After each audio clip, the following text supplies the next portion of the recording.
Antiderivative Jill.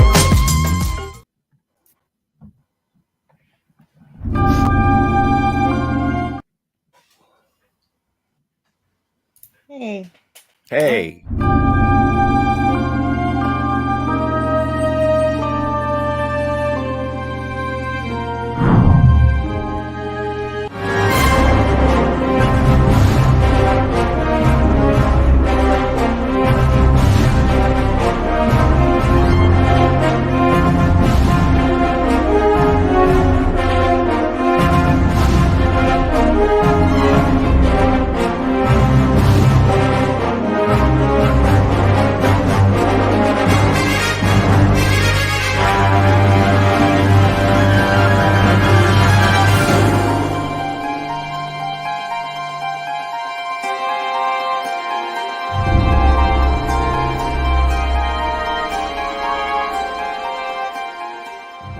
Greetings and felicitations.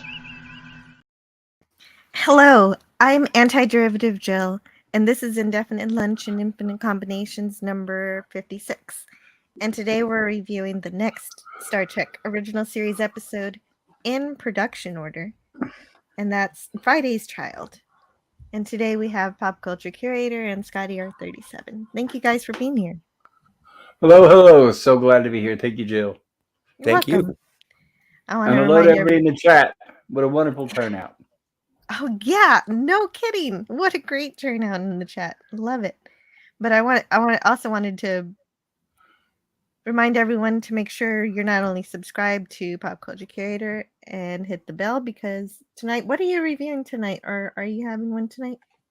Yes, tonight in honor of Nemesis of Eden's birthday, we will be covering the movie Tremors from 1990. Right. And it is Yes. his birthday today, right? Yes, and it's a fantastic, fun movie. It'll be a great crowd pleaser. I think we'll have a blast. Well, happy birthday, Nemesis of Eden. That's going to be fun. Yes, it And- will. I can't wait. I'm excited. And also subscribe to the Phantasmagorium show with Scotty R37. He and Kat are watching Spider-Man, so they're going to be watching Spider-Man 3. Yeah. Not the best of the bunch, but it's still fun to review them. Oh, sometimes it's more fun to review terrible ones. Well, it's still better than the current Marvel block that we're getting, so I give it credit for that. You know, that's funny. It used to be the worst, and now it's been elevated, hasn't it? That's all it takes is to get a few bad movies, and then it makes it better. That's funny. But yeah, no, like Pop Culture said, I love to see all of you here today. We have Franco Walker was here first. Boy. And Princess Fiona. See, I first met Princess Fiona and Mr. Brown Alliance, and then I saw her at the Clyburn Times channel last Saturday. She Very says cool. A for Dorothy Fontana and the blatant Prime Directive violation. I think that's a result of the Prime Directive not really being fully fleshed out, and also because we don't have replicators yet to make everything. So we've got to we have to interact with all of these cultures to get what we need. And Franco Walker says, Oochie coochie coochie coo. Oh, I think it's Oochie woochie coochie coo. Oochie woochie coochie coo, Captain. Bird of Prey 5 says, every TOS episode with Spock gets an A. Yes, it does. No poll needed. Nice. Does that include The Way of Eden and Spock's brain? According to Bird of Prey 5, yes. That's where he is right now with Star Trek, and I fully accept it. Okay. Sean Carter says, Spock's brain has entered the chat. And hello to Snortopoopus Cuber. Always great to see the polar bear here. Hey, Hello. Poopus. Edge of Time says, Clunky McClunkerson. McClunky. Hey, Edge of Time. And hello to Mikey Suze 4. Hey, Mikey. Mikey, good to see you again. Glad you could join us. Yeah, right? Is this crowd related to Clobby on Saturday nights? I really enjoyed that stream. Yeah, I would say so, partially because I'm a huge fan of Clobby, and so you're going to see people from the Clobber Times chat and from Doomcock chat and everywhere that we hang out.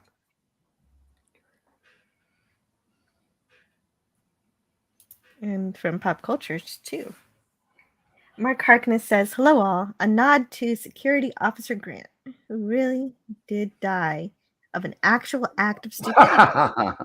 I mean, you're a guest and you drew a weapon in someone else's house. That is a rare death by stupid." Well, at least he was dressed for the occasion. He was wearing a red shirt. It's true.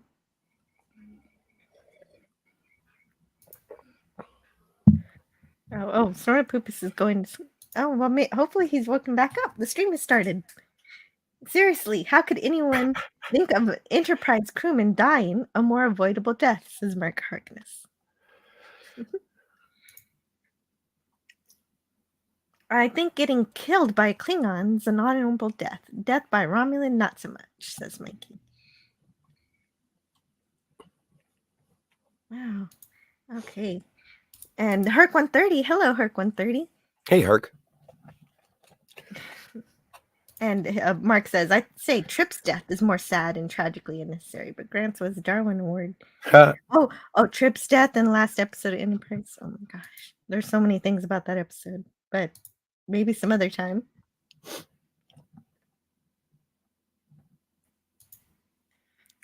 And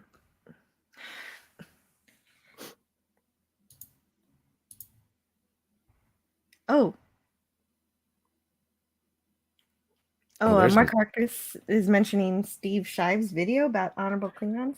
He thinks he sells core a little short and doesn't put enough of a disclaimer on Kalis, as seen in TOS. Oh, okay. That is a name I have not heard in a long time. He has a few good videos, but I haven't listened to him lately. Let's not forget this episode stars the OG goddess Julie Newmar. I'm pretty sure anyone here is not forgetting that, says Princess Fiona. She is Absolutely. perfect. And she's still with us, and she still looks fantastic. Yeah, and oh, that's great to know. Edge of Time says, I'm wearing my best sparkly gold Klingon pants. Klingons. Yes, I did mispronounce that. Klingon. Hopefully there's no shaping. Happy Tuesday, JD Lewis and Dave G Sound. Hello there. Oh. Prime Directive, a great guide to the inexperienced officer, a pain to the more experienced ones, says Mark Harkness. And yes, Spock's brain gets an A from Bird of Prey 5. Yay, gotcha. Brother. And Skogly says, I came into the crowd via Canadian Spider-Man and Captain Infinity. How's everybody doing today? That's Very fantastic. well. A lot of us met on Captain Infinity's channel. He's a great man. That is true. That is a lot, and that channel is a ton of fun. It's always a party over there. Lemon Pie says, Lemon. Stop, Jill and Scotty. Good to see you, Lemon.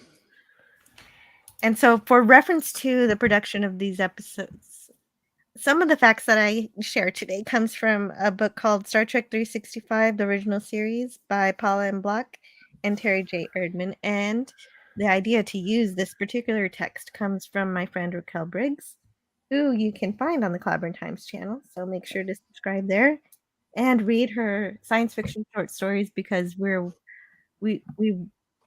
really short on science fiction, good science fiction these days. And she provides it. So let's check out Friday's Child. Yay. Yay. Oh, I have slides. I would Huzzah. love when I forget the slides, and then I have to remember to put them on.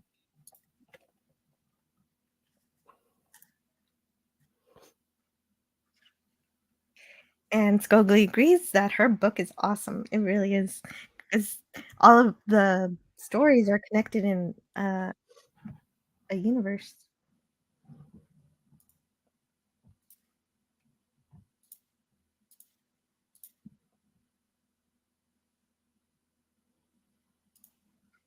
Friday's child is loving and giving, says Stormzy. And Princess Fiona says, Adam West should have had a guest spot on TOS. That would have been a great Batman Trek connection.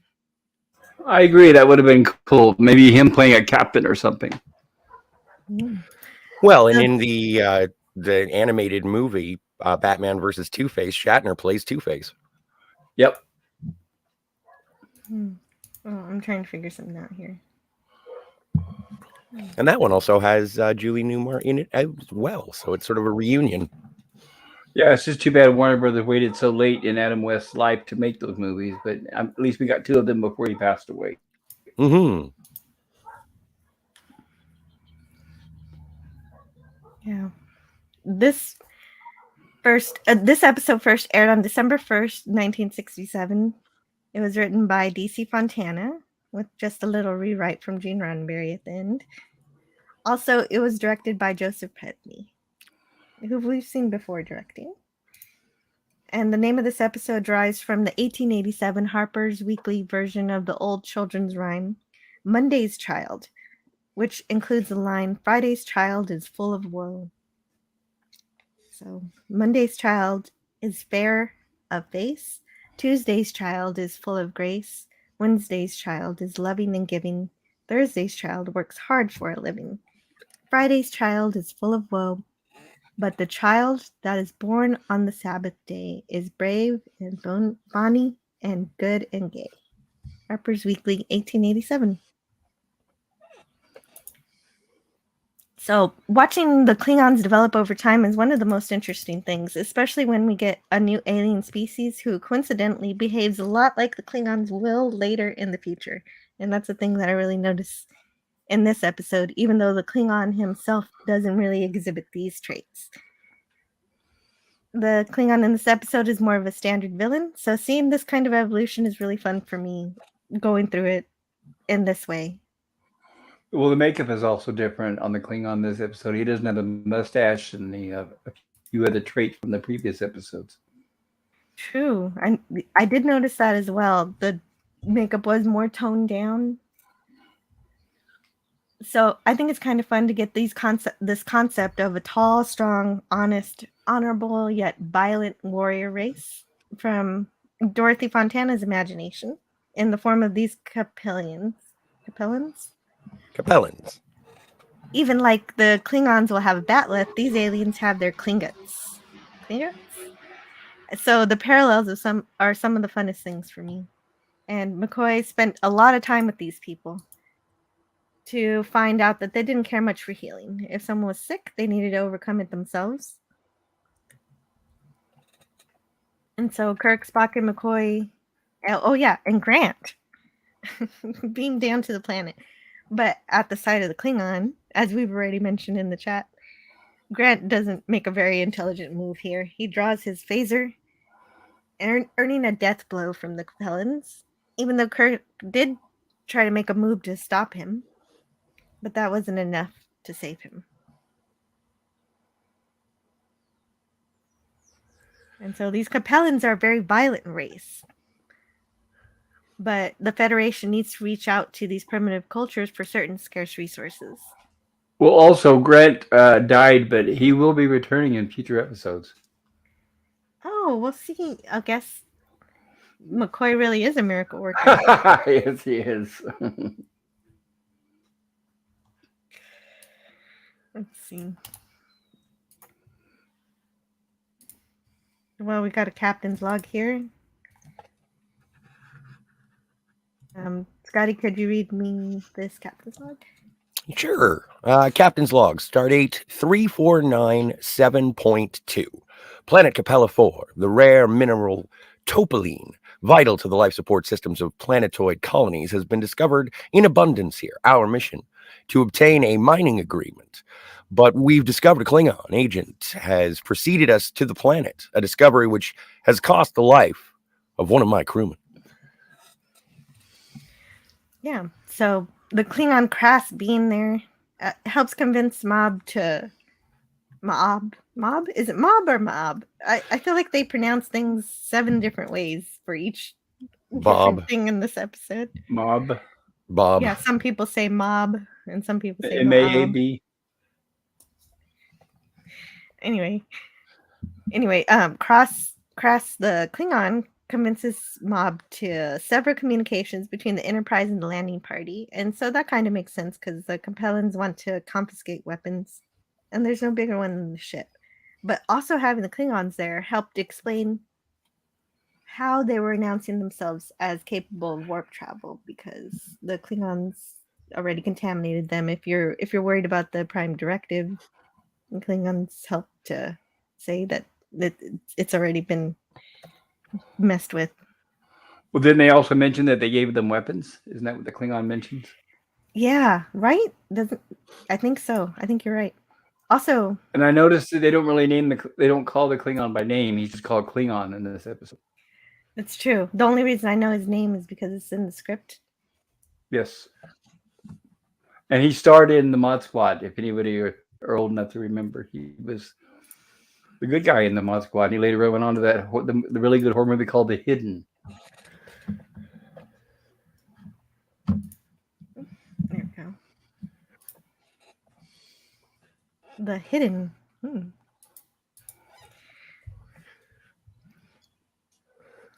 Nice little addition of the remaster, having the actual scanner coming on the view screen. What did it look like before? I don't recall. I actually watched this with the remaster, so I didn't see the original special effects. It's been such a long time since I've seen this episode, and it was a blast. Yeah, it was. Yeah. Maybe I'll look for that later. But Chekhov's here, and he sees. They think Sulu and Scotty think they're Klingons. And another wonderful idea from Dorothy was having McCoy have this extra knowledge about this culture that Spock and Kirk don't. If he hadn't, then Kirk would have taken this fruit, and that he would have had to fight someone to the death, which would have bogged down the episode a little bit. So another trait for future Klingons is here also when McCoy says that they consider combat more pleasurable than love.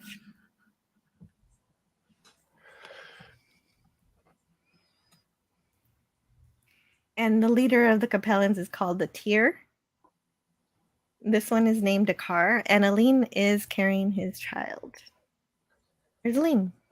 Hey, Aline. And yeah, played by Julie Newmar, like we said in the chat. And she was.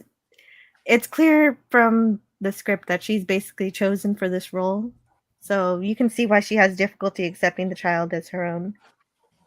I think the reason why they chose her is because of physically, she was in really, really good shape, and there's a lot of climbing scenes later on in Vasquez Rocks. So I think that's the reason why they chose. Yeah, she was really big into fitness. Mm-hmm. And so, wow, I do like that information. And the 365 book says, by the second season of Star Trek, costume designer William Ware, these iconic designs were receiving their due from appreciative public.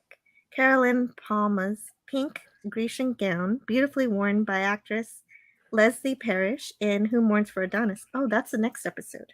Nice. Looked resilient enough in the front, while a side view suggested that the faintest whisper of a breeze could send it cascading to the ground, which leads one to wonder what happened when they switched on that wind machine. Thesis's clever designs influenced costumers of the 1960s and beyond. Robert Blackman, costume designer for all of the Star Trek series that followed, readily acknowledges Thesis's influence on his own exotic pieces.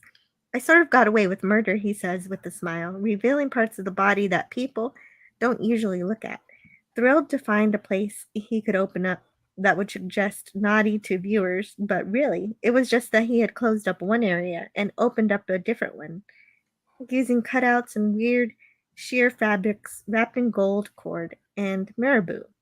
It's amazing that he was able to do that stuff during the era he worked in.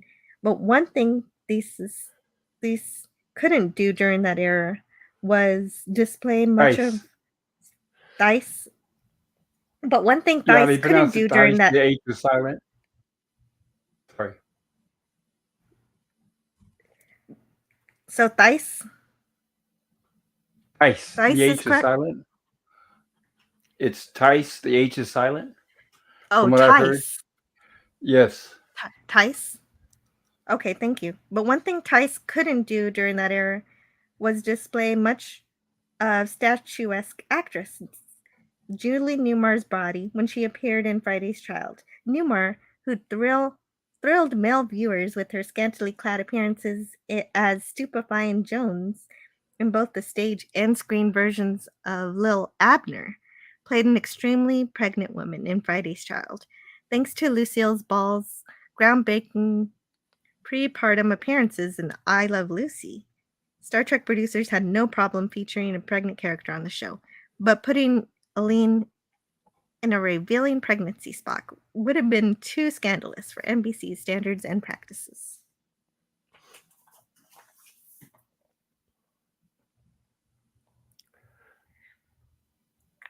And so we see more Klingon development baby steps here when Krass says that Klingons do not fear death. Even though it's pretty clear that the Capellans hold this trait more strongly right now than the Klingon in this episode. And also, much like an Errand of Mercy, Kirk points out that the reason that the Capellans should choose to work with the Federation is because it's a governmental body of laws which will respect the Capellans' claim to their own world, which the Klingons definitely won't do. But this doesn't convince Smob, because he's already bestest of friends with the Klingons, so he's going to pit the men who side with him against those who are loyal with the Kar.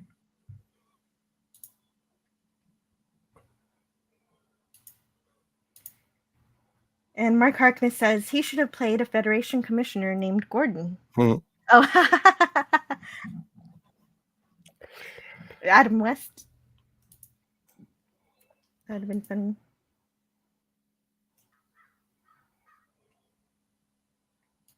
Could have played Flint, says Princess Fiona. Mark Harkness says the Shakespeare bust in his collection. That's how you get to the bat poles. Mikey says, I was only 2 years old when this episode came out. Nice. And Canadian Spider-Man says, every day is Friday. Hell, Canadian Spider-Man. Hey, Spidey. Got to get down on Friday. Even on a Tuesday. Even on a Tuesday.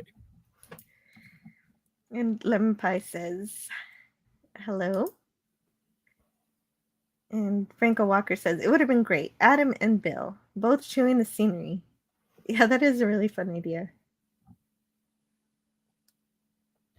Gorilla's Random Thought says, is this the one where Kirk hits on the pregnant lady? Not Kirk. I would say McCoy. Actually hits a pregnant lady. That too. Mikey says, DC Fontana, always a pleasure. Absolutely. Ezra Time says, interesting that Bones displays the deepest understanding of their culture. Right. That's because he was there before. He got a preview. And he's an escalator too. Says Princess Fiona. True. Snortapoopa says, Capellans are primitive, wild, violent, and given to poor choices in clothing. I forgot to mention that. Thank you.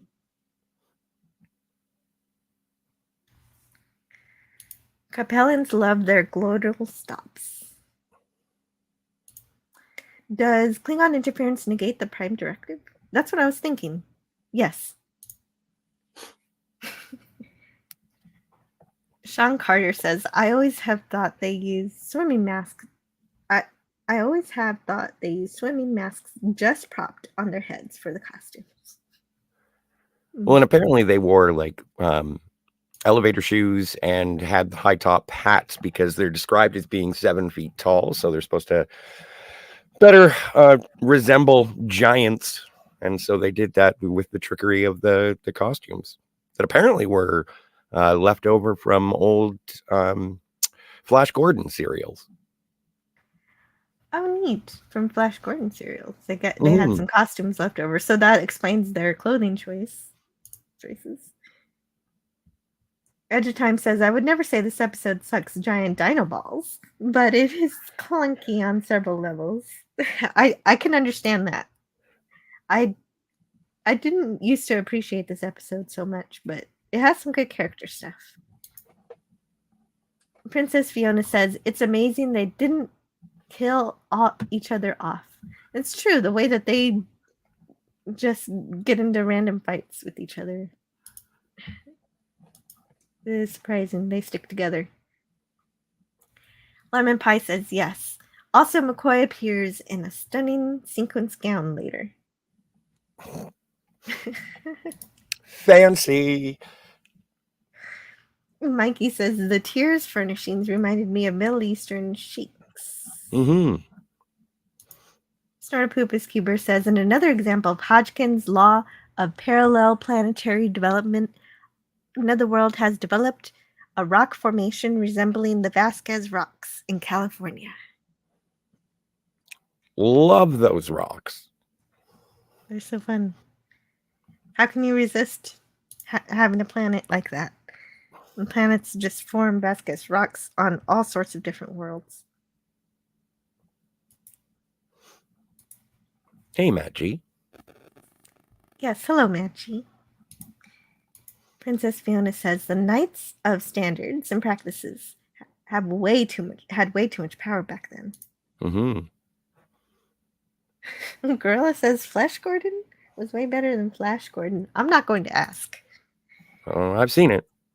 Lemon Pie says Edge of Time got Jill to say giant dino balls. His purpose in life fulfilled.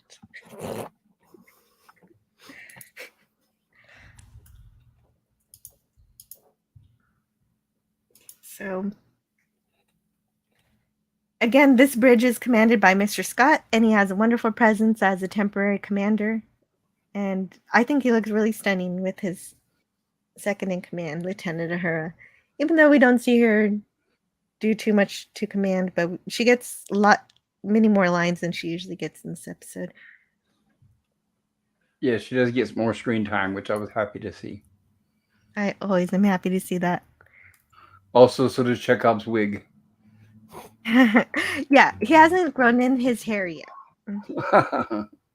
He has to grow some more hair first before he gets to get rid of his wig. And apparently the distress signals come from the USS Deidre, which is James Doohan's daughter's name. Oh, yes. Uhura is tracking the distress signal from an Earth ship. Deidre, thank you. And whose daughter? Jimmy Doohan. Jimmy Doohan's daughter. Neat. So then there's a big fight going on back on the planet. We suddenly cut into the middle of a fight. Yeah, that's exactly what happens. Right. And Captain Kirk has no problem joining in, of course. Right. Mob and Akar's factions are fighting each other. And the Klingon takes the opportunity to search the landing party's tent. And I have a blooper from this scene. I was wondering if I could share. Please. Oh, nice. I can't wait. Okay, bear with me here. I'm going to pull it up. Okay.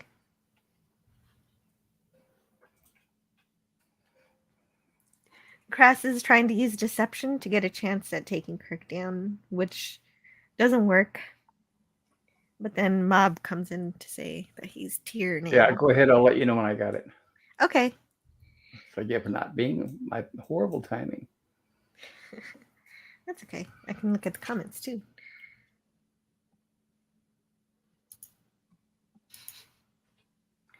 And oh yeah, we mentioned Captain Infinity earlier. There's his channel. Check it out. Fun times. Maggie says he posts my stream elements tip jar. Send Jill money so she can go to Whataburger and leave more than $1 tip. What? That's funny. Snortopoopas Cuber says, but thanks to standards and practices, young bear cubs, such as myself, were spared from having our morals corrupted by exposed navels.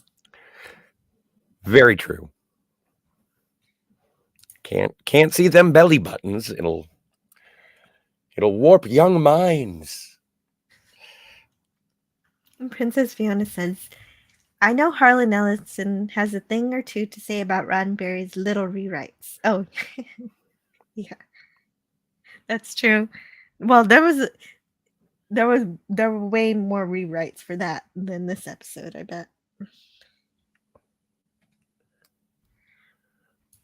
Mikey says, I think Scotty always did a better job as temporary captain, but Spock did pull off more impossible scenarios as captain. I love seeing Scotty as captain. He has a great presence on the bridge.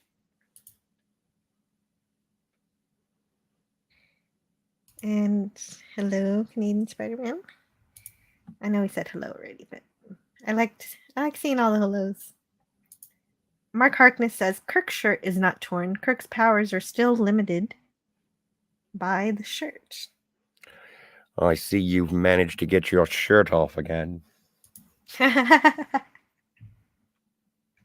Galaxy Quest. Canadian Spider-Man says, good to see you again. I'm good, but it's snowing outside my window. Damn it. Yeah, it's supposed to start snowing here too. It's not snowing here. All right. We got it. I can't wait. We got the blooper reel. It's very short, but it's from the scene where... Yeah, it's very short, but it's from the scene where the Klingon was searching for weapons inside the tent. And unfortunately, Captain Kirk came in a little too soon. But it's a very short one, but a funny one.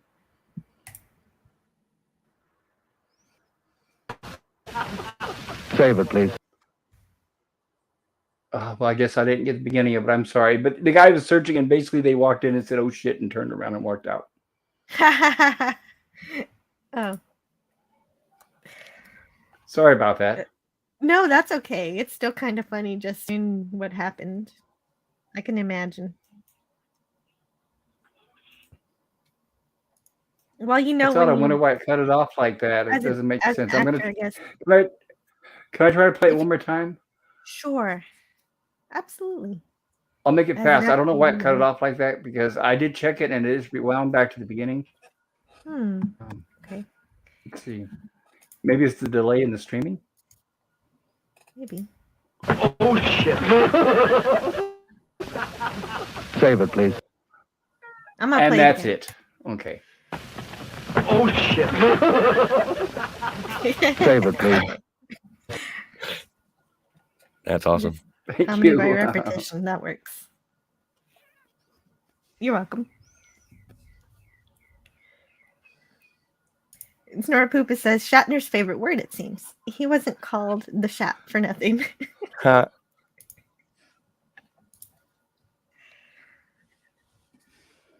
So Mob comes in. He's tear now because a car is dead. And so by the way, now with those suits were on rental from Universal. They were used for the Buster Crabbe serial Flash Gordon.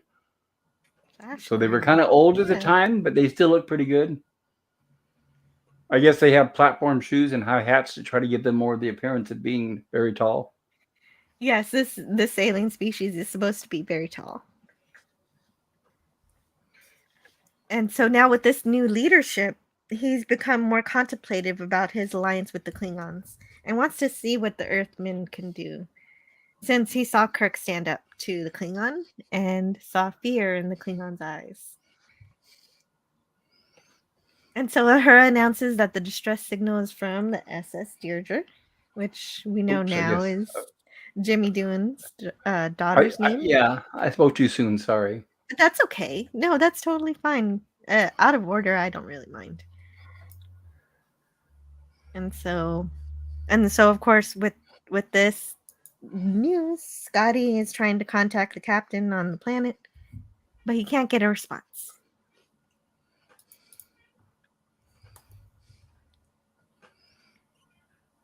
Look at that. So Eileen immediately accepts that she and her child have to die, but Kirk refuses that. He doesn't want that to happen. So there's a scuffle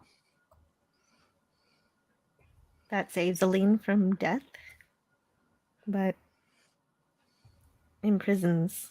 Or at least temporarily. Mm-hmm. Yeah, temporarily. And so we learn that nobody's supposed to touch her.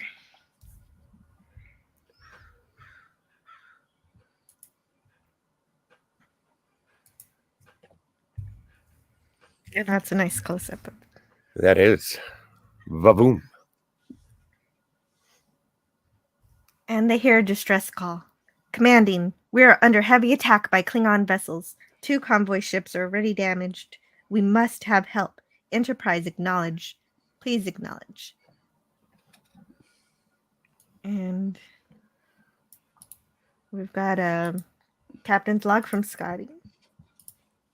So we've got, yeah. Culture, would you like to read Scotty's captain's log? You don't have to. You don't have to voice it if you don't want to. Oh, me? Captain's log, stardate 3498.9.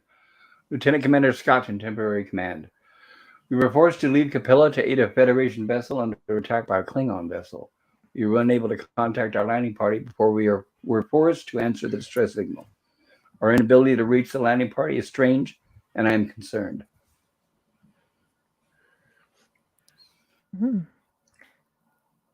So Kirk and Spock take advantage of McCoy's attempt to heal Eileen to take down the guards to escape.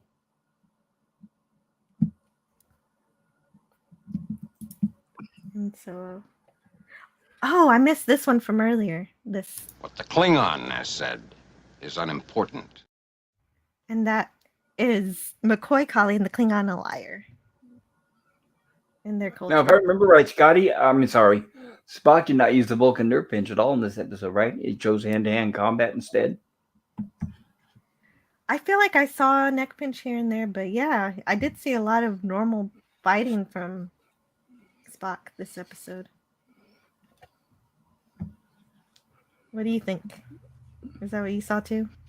I don't remember seeing a neck pinch, but I could be wrong. Does that mean you prefer to die? To live is always desirable. Nice. Yeah, I was thinking that too. Excuse me. I'm not sure. Good question.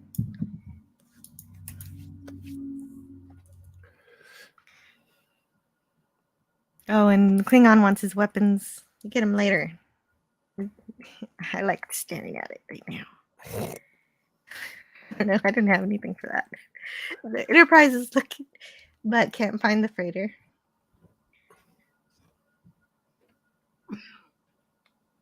And Scotty, please read this one. Yeah. Captain's log, stardate 3499.1. Before leaving, no, it's going to sound Irish, so I'm not going to do it. Oh, but wait a minute. This one is Captain Kirk. Sorry. Oh, okay, good. Captain's log, stardate 3499.1. Before leaving the Capellan encampment, we managed to retrieve our communicators. Our phasers were not to be found. We fled into the hills, yet we know the Capellans will eventually find us by scent alone, if necessary. And we've learned one more thing. The girl, Eileen, hates the unborn child she is carrying. Yeah, I guess in the original script she wanted to kill the child, but Gene Roddenberry nixed that. He did. And this was filmed. Yeah, this was filmed also in late May. So temperatures were about 100 to 110 degrees when they were filming these exterior sequences. Yeah, and in the desert. Probably not very comfortable. No. I love how McCoy turns the respect for tradition around on the Capellans, telling Eileen that it's his tradition to care for the sick and injured so that he could treat the burn on her arm. This is a fantastic McCoy episode. I really love it. I think he's a big standout in this episode. Absolutely. Because then he performs his midwife skills using his scanner and then his hand to feel where the baby's head is. and this earns him a slap. He tries to remain professional and continue his work, but then she slaps him again. And then McCoy realizes he's not treating a human, she's a member of a violent race, and he has to follow her social structure. So he slaps her back. Try that these days. But it makes sense within the story and it works. Yes, it does. It does. And she respects it. She respects him for that. Yeah, she does. And that's another way these aliens are very, very Klingon. I love how Klingon they are before Klingons are Klingon. You know what I mean? More Klingon than Klingon. That is our motto. I love when she comments how soft his hands are, because that reminds me of something similar that Dax will say later when she recalls McCoy's hands when they're on from the episode Trials and Tribulations from Deep Space Nine.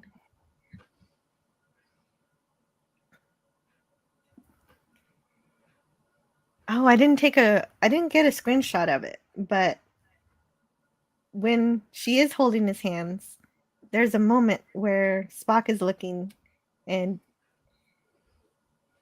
because as I was taking slides of this episode, I never caught it before, but since I was pausing, I noticed a look of disapproval from Spock that I completely missed every other time I watched it, but I don't know why I didn't get a slide of it. But it's kind of a blink and you miss it kind of thing. But it's really funny when you catch it. Well, he's confused. I don't think he was expecting to see what he saw. No. And he moved on really quick, just like Spock really would do. He didn't dwell on it. That's why I never noticed it before. Oh, like modern television where they would talk about it for 10 minutes. Mm-hmm. Exactly. More character stuff. It's just great character stuff in this episode. And move along, plot, move along, right? And they decide to use sonic disruption created by their communicators to bring down the rocks. And there's a party coming. Party of Capellans. Fortunately, very bad eyesight. Led by Mob, who senses something's wrong, but he keeps coming forward until the rock face explodes. And the Klingon hides. But the other Capellans are crushed by the falling boulders. And the dust starts to clear, and Krass, the Klingon, takes the Federation phasers from the wounded Capellan. And then murders him for some reason. Well, to keep him silent so he doesn't tell them that he took the phaser. Oh, is that why? Oh, right, because he's not supposed to have weapons. No, he's not. Right. So he's basically deceiving them, and he doesn't want to be told. He doesn't want them telling. I get it now. Thank you. I missed that. I just thought, man, there's just some indiscriminate murder here. But no, it had purpose. Thank you.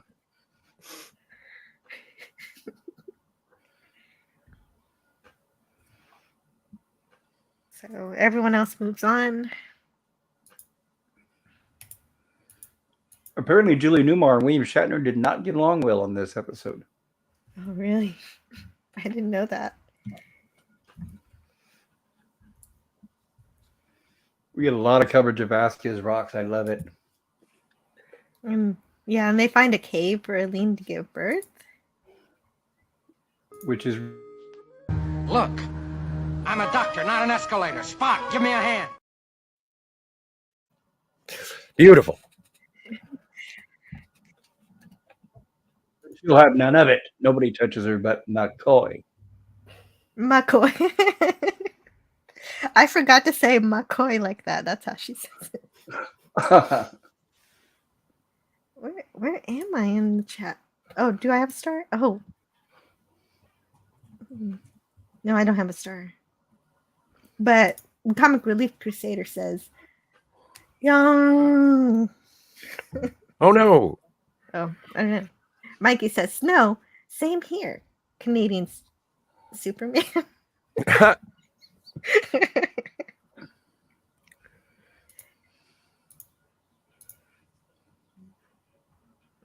And Star Poopa says Shatner's favorite word, it seems. Oh, yeah. Okay, that's where I was. Yeah, those TOS bloopers are really great. I'm Mm-hmm. so glad Pop Culture pulled those. Mark Harkness says, can I help you find something? Comb? Trimmer? Breath mint? Hairpiece. Mikey says, Ahura, I'm forgetting my lines at the moment. Scotty, line.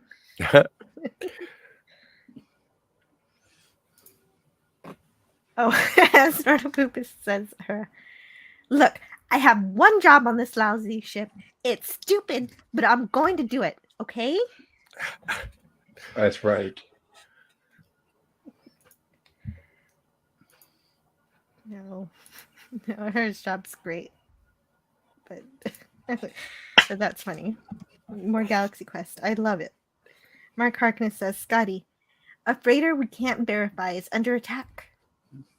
Well, this is sounding familiar, but not supposed to talk about the Kobayashi Maru. Huh. Oh, yeah. That's funny. And good connection, Mark. That is a great connection. I wonder if that was the inspiration for it.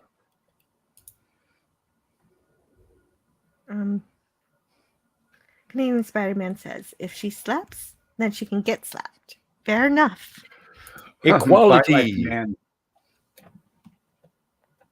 Hey, Diz. Yeah, hello Hello Disney there. Sheepherder. Good to see you.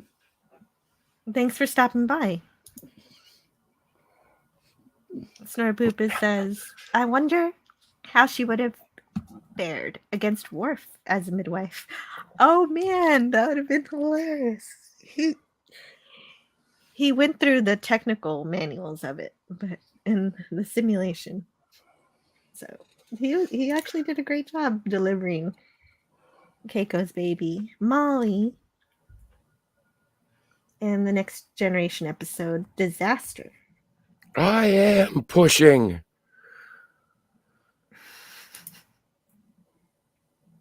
Princess Fiona says, we've been watching the original episodes and it's crazy how even the weaker ones are absolute masterpieces of dialogue compared to the garbage we get these days. I agree completely.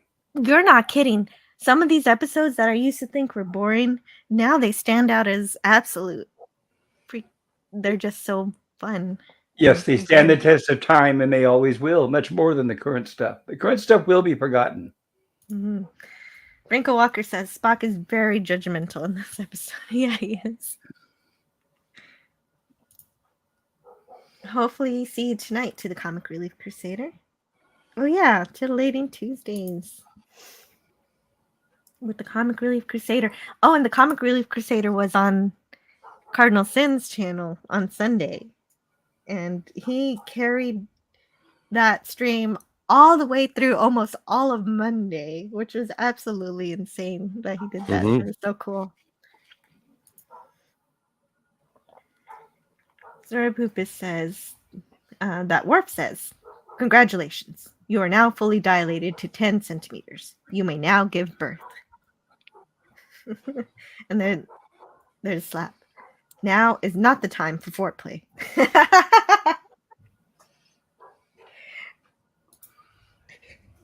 Disney Sheepherder says, good job again, anti-derivative chill. Thank you. Death by polystyrene. What a way to go. Star Trek rocks.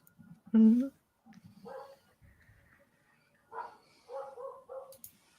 Edge of Time says, McCoy. McCoy. And the Comic Relief Crusader says, I brought the stream to slightly over 19 hours. I was tired, so almost a true midnight to midnight. That, you've made it a record. The previous record was over 16 hours. So now there's no way it's ever going to get past 19. That's insane. That was really cool, though. I'm impressed with the longevity of that stream and how you kept it going.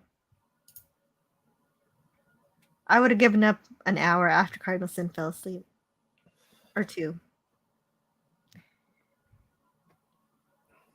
Bird 5 says, this is why they have become all A's after watching New Trek.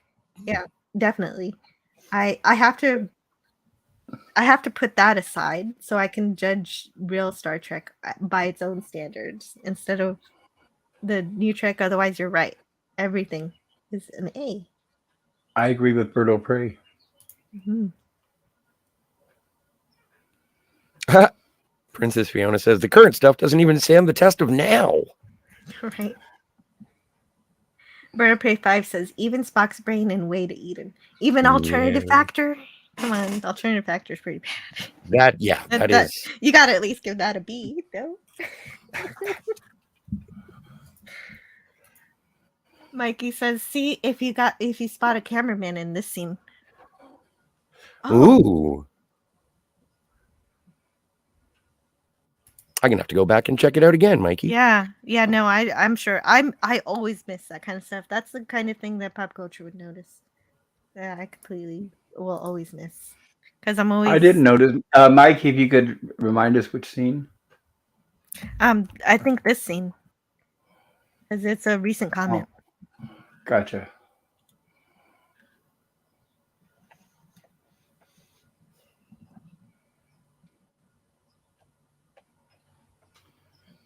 So here Scotty realizes that the distress call was a forgery and a potential trap. Or at least that's what it seems like. And her notices that it could be real, so Scotty's making sure.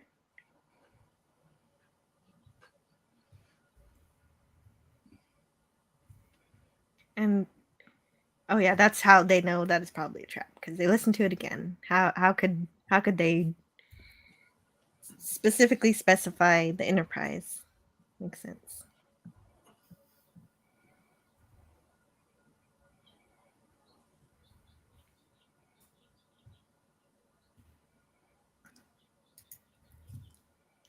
So without their phasers to make the rocks warm, Kirk uses McCoy's magnesite nitron tablets to make the fire. Oh, I meant to look that up. The chemistry of it, but that's fun.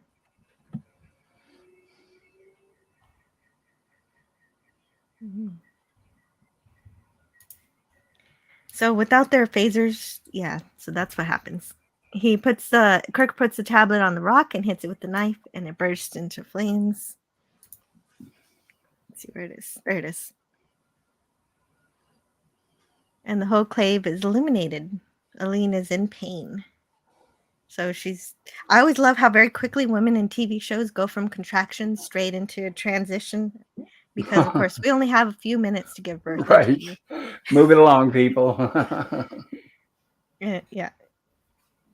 In a process that will take humans several hours or even days. But the best excuse here is she's an alien. She has things much better than we do.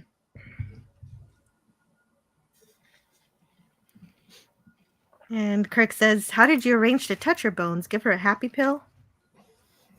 And McCoy says, no, a right cross. So I have another thing to read from the book from 365. Wait a minute. Which page was it, though? I don't remember. Oh, no. Find it. Here it is. Dr. McCoy is clearly a highly trained physician with an inventive mind. Over the course of his 5-year mission, he figured out an antidote to the Psi 2000 virus, the counteragent to Elasian tears, and a potion that not only neutralized the neurologically devastating effects of spatial interface, but also made a good mixer for scotch. However, McCoy liked to downplay his skills, even going so far as to describe himself as just an old country doctor. It's possible that he may have yearned for a more low-tech practice. As he emerged from his drug-induced delirium in the city on the edge of forever, McCoy took in his surroundings, New York City, circa 1930, and expressed a heartfelt desire to see a hospital of the era, even though despaired of the fact that it was a place where they used needles and sutures to cut and sew people like garments. The events in Friday's Child finally gave McCoy the opportunity to prove his worth without the electronic assistance of sickbay's shiny gizmos and gadgets. With a minimum of tech and a maximum of bedside manner, McCoy delivered Aline's baby in a cave and convinced her to accept the child. Say, it is my baby. It is your baby. No. Try this again. Yes, that is one of the best scenes. Because McCoy's trying to tell her that the child is hers, not any husband's or man's, and say to yourself, the child is mine. The child is mine. It is mine. And so Aline says, yes, it is yours. No, you've got it all wrong. Yes, McCoy, it is yours. So Kirk and Spock make bows and arrows also.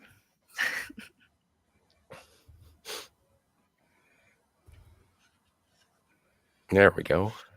Mm-hmm.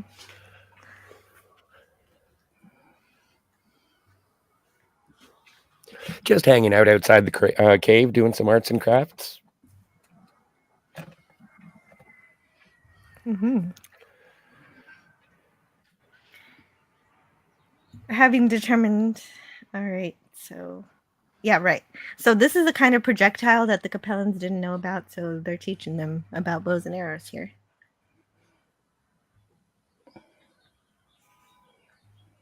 And McCoy, in the meanwhile, a baby cries in the middle of the arts and crafts project. And so that tells us that McCoy has successfully delivered the baby. But Spock wants nothing to do with the baby.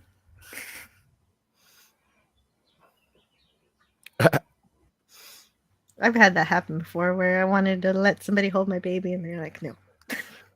That's usually my go-to.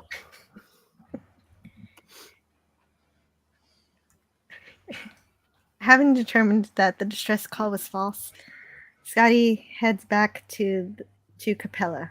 And this time he ignores a distress call that they get from the USS Carolina, which gets some fun responses from the crew. Some good stuff there. And Sulu says, Scotty, if it should turn out to be real. And Scotty says, there's an old Earth saying, Mr. Sulu, fool me once, shame on you. Fool me twice, shame on me. And Chekhov does this joke for the first time.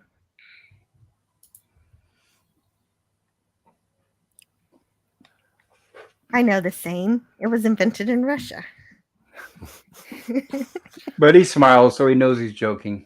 Oh yeah, he knows he's joking. I didn't catch the smirk. You're absolutely right. That's a highly essential part to that scene that I should have mentioned. So, Aline knocks out McCoy with a rock and leaves because she never thought of the baby as hers. For her, it always belonged to the tier, and with him dead, she basically is giving it to McCoy. At least that's how I think the story was supposed to be written. Typically, however, or actually pop culture was saying the baby was going to die. So, but Right. Typically when a mother gives birth, a human mother anyway, we don't know about the chemistry of this species, but when a human mother gives birth to a baby, there are chemicals in oxytocin that will transform any feelings into love for the baby.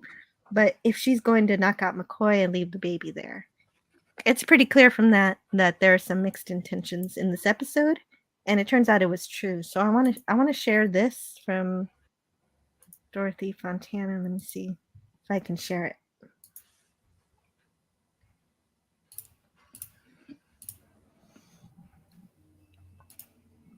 Let's see where it is here.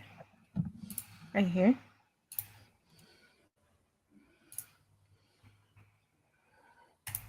Friday's Child.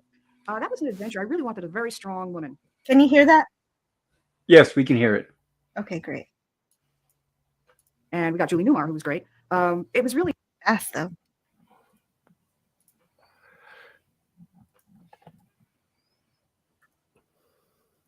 put in. Friday's Child. That was an adventure. I really wanted a very strong woman, and we got Julie Newmar, who was great. It was really about a woman who was willing even to use her child to serve herself. Jean changed that ending on me, but so I was not real happy with the ending of Friday's Child. I don't think all women are mommies, and I don't think all women love their children. I mean, just look at the news. And I wanted to tell a story about a woman who would even use a newborn child to save herself. And it was, again, wrapped up in an adventure with the Klingons and everything else. I had a good time creating that culture, that society that didn't especially revere women except as broodmares. And she was trying to crack out of that. She was trying to get away from that to be something else. Julie Newmar carried it off very well. And we had all these very tall, lovely people, on the set because they were supposed to be much taller than our guys. And the ones who weren't tall enough, we built up their boots and, put those the costume extensions on their headpieces so that they all look very, very tall and different. What was your ending? That story. That she wants to give over her child to save herself, and she does that. And since it's a boy, they take the child and kill her. See, because you can't rat out. Now, did you argue with Gene about the ending? Yeah, I did, and he didn't want it that way. So I said, "Okay, fine, you're the boss." Did that say something about him that he wanted to end that way? Yeah, he regarded women a different way. I think, like I said, women were mommies naturally, and they all love their children. And I didn't have any children. I didn't want any children. So, to be honest, I didn't have that view. Did that do anything with your working relationship? No, not really. No. Nice. A very regressive attitude. Mm-hmm.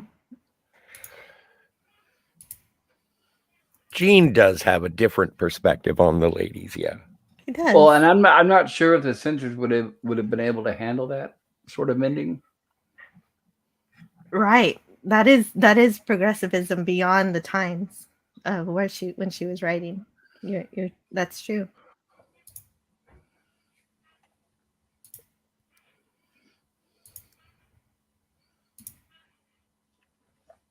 Let's see.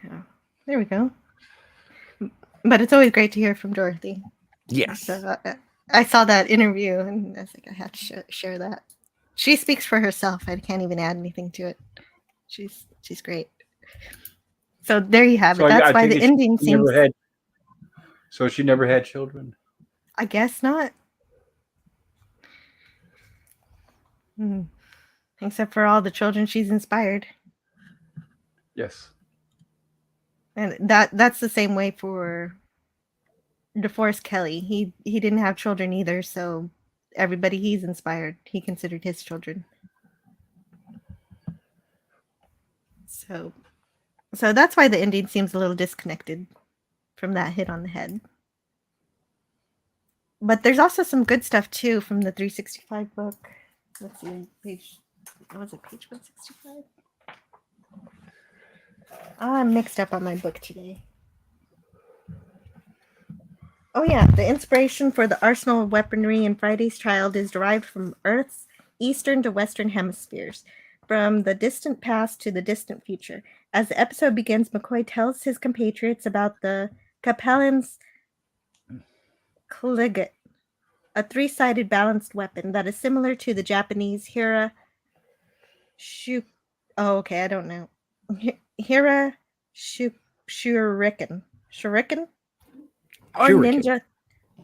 Or ninja throwing star.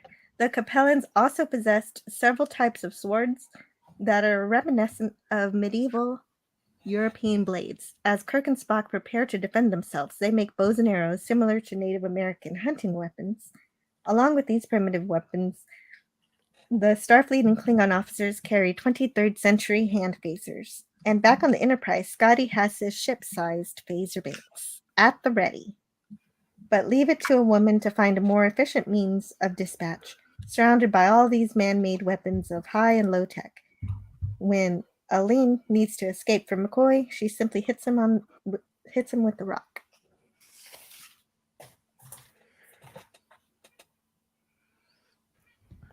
And there she goes.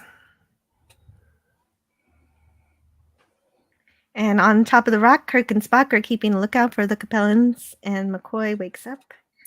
So let's see. Oh my goodness, there's chat. Just kind of sneaks up on you. It does. And also, me without my stars.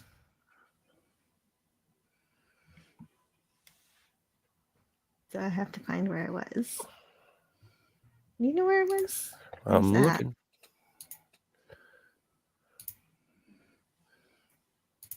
So is that like Leonard Bones McCoy to Frank Walker says to Snort Poopus? Well, and as we'll discover, the child is going to be named Leonard James aka R. Akar. Akar? Akar? Akar.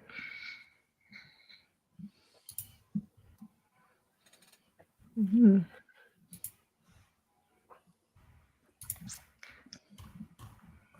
Yes, don't eat the flammable pills. Right. That's why McCoy needs to be in charge of his medical kit, because you don't really know what's in there. Princess Fiona says, even the weak plotted episodes have good dialogue and character work. Yes.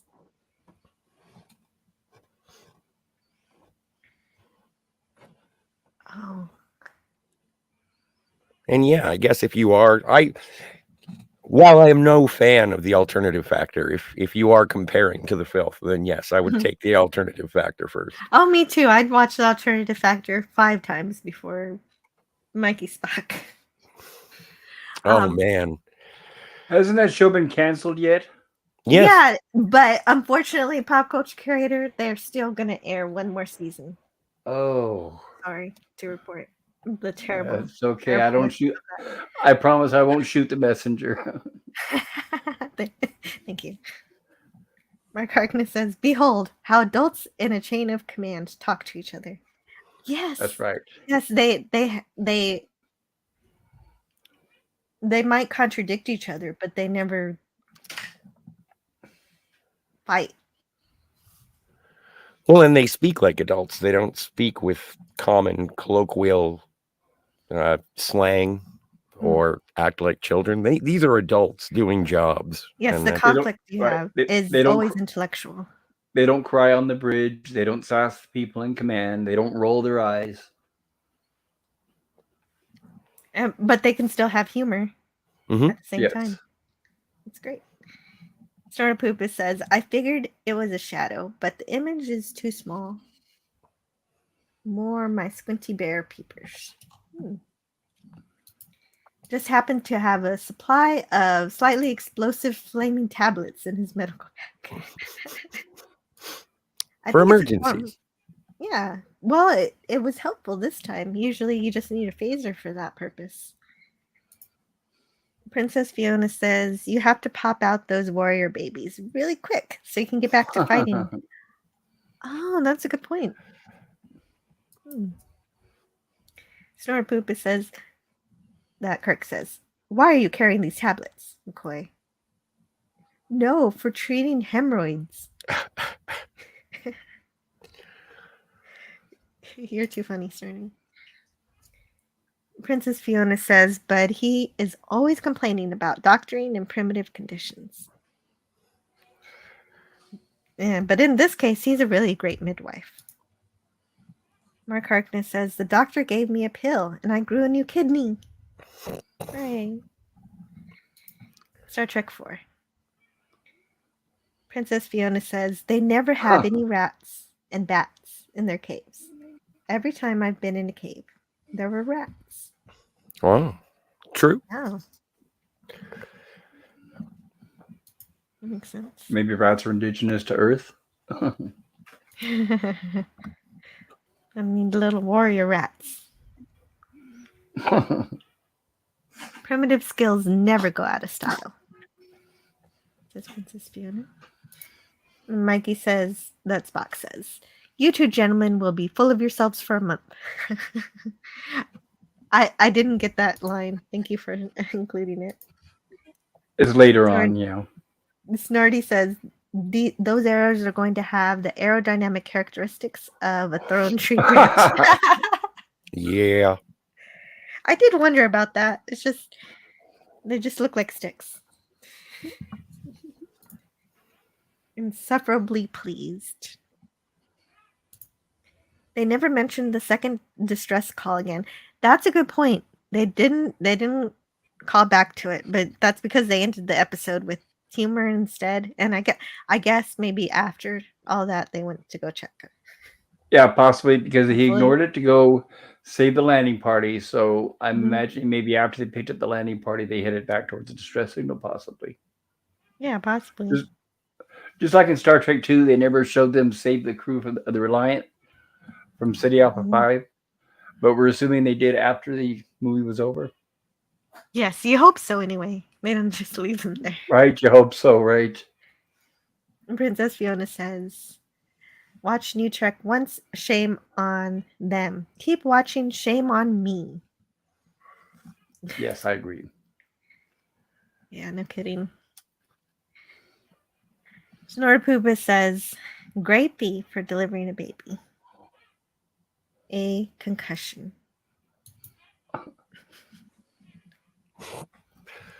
Man, I paid too much. Edge of Time says, step away from that coconut lady. It's a Gilligan's Island crossover. Princess Fiona, Mark Harkness says to you, so true. I tried to be fair to Disco, but one episode was too much. That's more than I could stomach. Matt G says 7 of 9 is a TNG legend. You didn't hear? Oh my god. Oh, why did I read that? Matt G is trolling more New Trek. It's a funny. It's funny only if you know the ridiculousness that's going on STP, which I will not be talking about now. But if you want to hear me talk about it, check out the Phantasmagorium channel on Thursdays. And we'll be wrapping it up before we get to Quantum Leap and things that we enjoy again. Hooray! Yay.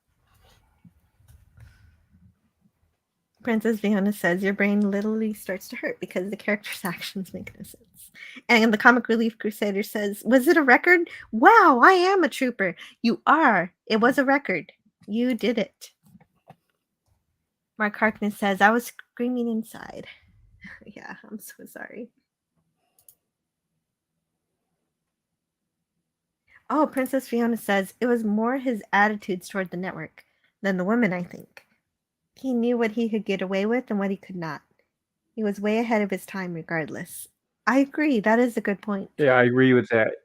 Yeah, I think he knew the network would have questions. Mm-hmm. Yeah, well, based on what you're telling me from Lost in Space, how they don't want the women hurt or whatever, so then the women's characters get degraded because they're not allowed to be in danger.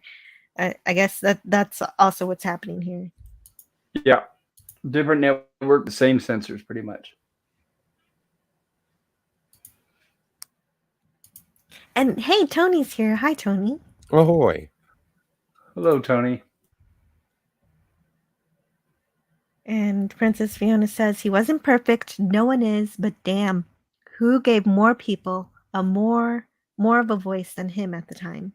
Even Martin Luther King praised him. Yes, that's correct. He convinced Nichelle Nichols to stay on the show, and it was the only show that he would let his children stay up late to watch. And Frank Walker says, why did Kirk or Spock see her leave?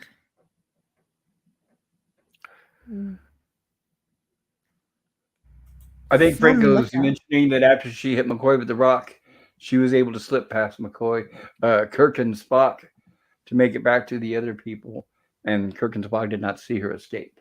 I think that's I think they were distracted with their arts and crafts and looking for the Capellans. Arts and crafts. Oh no, I'm sorry. I really like that because when I was a kid, I used to try to make a bow and arrow out of sticks too, but I wasn't as good at it as Kirk and Spock were. Right. I think we all tried at one point. Mine was an abject failure as well. Well, yeah, the sticks weren't bendy enough; they would just break. And they shoot in the opposite direction of where you're pointing. Well, in that case, you did better than me. Snort of Hoopus Cuber says, but if they glued a cheesy looking fake Lazarus beard on Mikey Spock, would you watch it?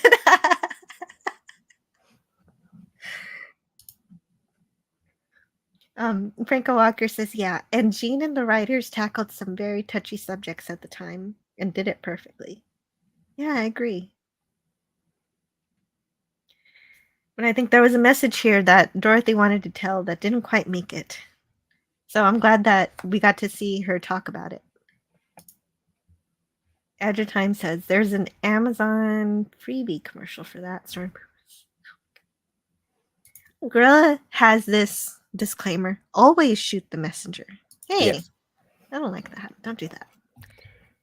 Mark Harkness says I tried watching. Oh, I don't want to talk about this, but yeah, okay. The Yeah, Steven more of the World's new version Trek. of Balance of Terror.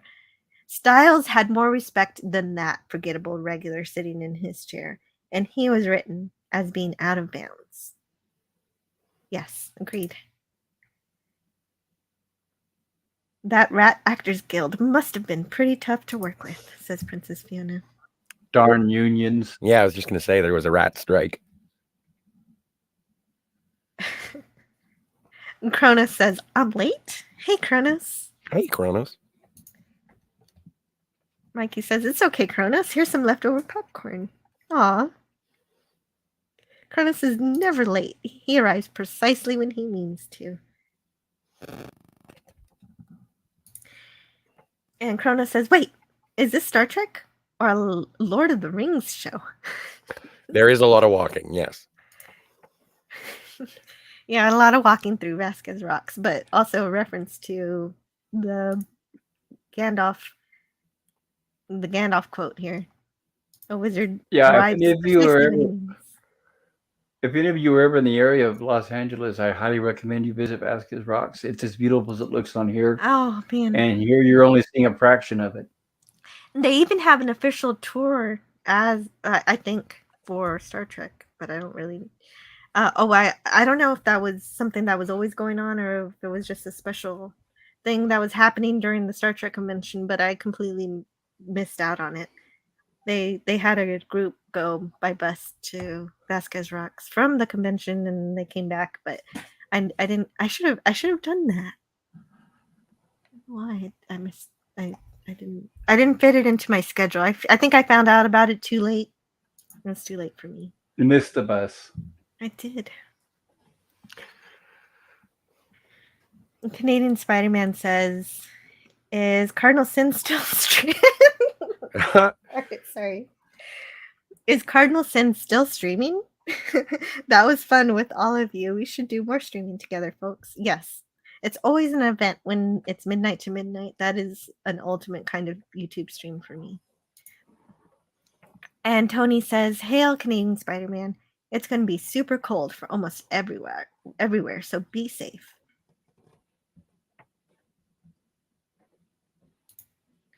Edge of Time says, the writers can go on strike now, and we'd never know the difference for about a year, and maybe Scabs will be, and maybe it'll be an improvement. I agree. Apparently there is a forthcoming writer's strike that I heard about. What was it? Ira Stephen Bear was on the Shuttlepod show. Oh, really? What is Ira Stephen Bear doing lately? Did he talk about what he's doing? Not recently. It was mostly retrospective, just in his contributions to Deep Space Nine. I haven't quite finished it yet, so I'm not sure. Bird of Prey mentioned that he did not mention any current Trek, so there was no criticism or praise, or whether he's involved in it or not. Well, he's not involved in it, clearly, because it sucks. Yeah. Well, that's what we thought before the rest of the TNG cast appeared. Canadian Spider-Man says, I'm sure everyone here has already hit the like button. But I'd like to remind those of us who might not be sober or awake yet to hit it and support this channel and Anti-Derivative Jill. Yes, yes. Thank you, Spidey. And Tony is hoping his Sunday stream can ultimately do that. One big party. Yeah, that'd be great. I'm sorry. Were you going to say something, Pop Culture? Sorry, I didn't mean I was to. just saying, no, I was just saying for Tony, that would be great. It would be. It would be. There's a special kind of magic that is achieved on Midnight to Midnight that I think other channels can do too. But no kidding, it's snowing a bit outside now. Wood stove cranked. I'm cooking hot soup for the neighborhood. Soup and games night. Soup, games, and adult consumables. So that is Canadian true. Spider-Man went from warm Mexico back to the snow in Canada. Yes, but he has a great neighborhood where they pull together and keep each other warm. Sounds really nice. Yeah.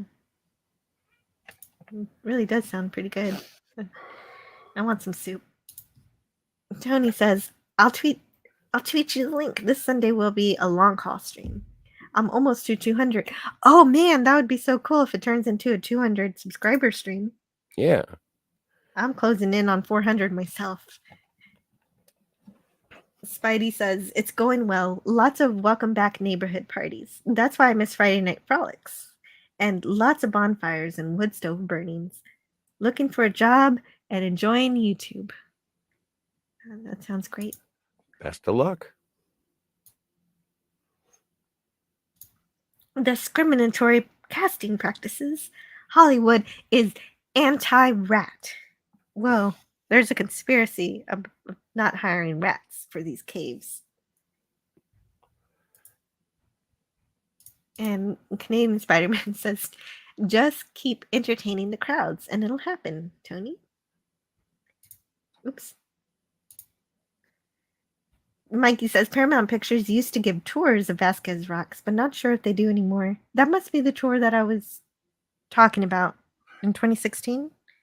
I don't know who was putting the tour on. Well, I have a feeling that the tour you saw was probably funded by Creation Conventions. I doubt if it was funded by Paramount. Mm-hmm. But the park is open to the public. Anybody can go in at any time from sun up to sundown.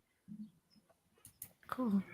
Believe me, if you want to go to Vasquez Rocks, it's much more fun if it's not a guided tour. You want to be able to explore on your own without having to hang around a bunch of people. That makes sense. And Princess Fiona says, I would never thought you could ruin Balance of Terror, but they managed to pull it off. Yeah, I don't know why I watched any of that. I will not be watching season 2 of Strange New Worlds. I'm just not interested anymore. I've suffered enough. Snorterpoopus Cuber says, I saw something on YouTube about a group of cosplayers filming at Vasquez Rocks, being asked to leave by security. Not sure what that was Well, about. that's because it's open to the public, but filming is not allowed without permission and permits because of potential lawsuits. Oh. At $1 million insurance policies, what they require at minimum. And Tony says he'll have more science for Jill on Friday for Picker 2. Is last poem week tea time, or will it be a shore leave? It'll be a tea time because he wants to talk about the Avengers. The 60s show. Yeah, the 60s show. Not Iron Man. Right. Oh, right. The 60s British TV show. Into the Fringe is a great show every Thursday with a friend of ours, Cardinal Sin, out of Kansas. To Kronos says Canadian Spider-Man. Oh, Snorpoopus says Bear bugged me when he appeared on What We Left Behind, but I think I'm allergic to bluebeards. Well, he bugged me when I went to the Star Trek convention because I set out time to go to his panel where he was going to talk about his work on Deep Space Nine.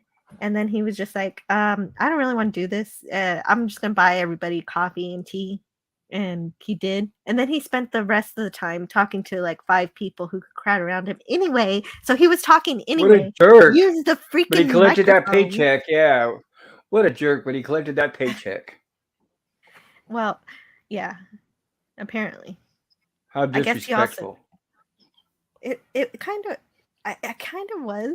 Like, I was kind of like, Well, yeah, okay. because usually when you have a Trek conventions, people come from far and wide with very high hopes. Yeah. I mean, I got to see him on other, like the bigger panel, but I wanted this kind of more intimate one that was in the smaller room. he shouldn't have been dismissive like that. That's very disrespectful. Yeah. I'm not familiar with who he But is. you know what? But But that you know sounds what? very despicable. It kind of was, but it just goes to show you that you can be an asshole and still write really great Star Trek. So I still wish he was making Star Trek, even though I had that experience. I never had that It- experience with any of the TOS cast. I have to admit that they were all very friendly, open, and Mhm. sharing. Even William Shatner, we all hear about his ego, but he's very, very good with audiences. I never saw anybody ever disrespect anybody. I didn't see that until I started seeing TNG actors that started appearing at the conventions, and that's one of the Yeah. reasons why I stopped going. You know, I love Star Trek: The Next Generation, but when you listen to them on a panel, you can tell that what they've said 100 times to 100 different people, pretty much the same thing, and they just mix it up a little bit. And Yeah, it's almost like a routine. yeah, it's like a They're- routine. But when they're just there to collect their paychecks and leave. yeah, It's but very then obvious. when Shatner gets on stage, you know that even if he has stories he's repeating, there is difference in what he's saying, and it's very genuine. Well, plus And he he interacts had with the best crowd. panel. He'll also interact with the crowd. He'll ask questions. He'll give feedback, things like that. Mhm. Poke fun at them sometimes without insulting them. It's true.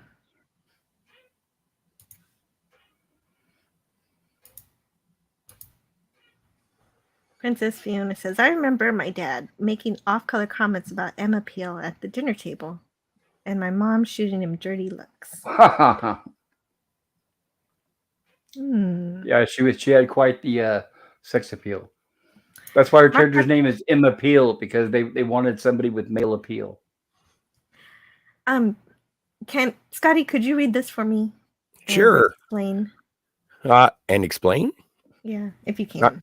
Mark Harkness says, may I suggest something light and fun? Starship Exeter, specifically a short called The Night Shift.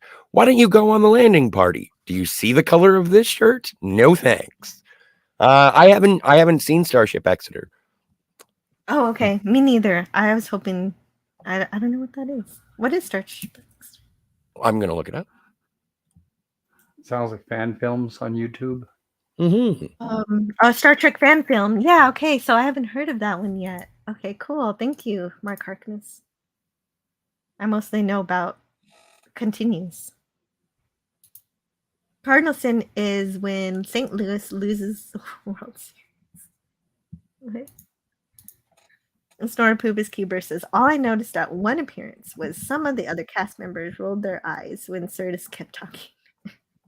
Well, yeah, Sirtis likes to have extra fun at the conventions via alcoholic assistance. She is a wine mom. And Princess Fiona says, say what you want about Shatner's ego, but look at his career. He has been amazing and never has forgotten his fans, or that they are the reason for his success. That is true. Right now, he has plenty of money to retire, but he won't do it. He'll work till the end, and I give him lots of credit for that. And so Scotty finds out they're running into a Klingon vessel, so he calls for a red alert.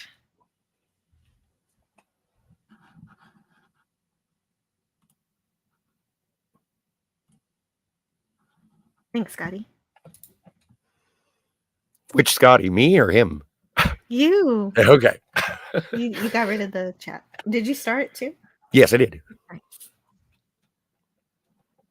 Let's see if they have the belly for it. Yeah, it's all about TNG.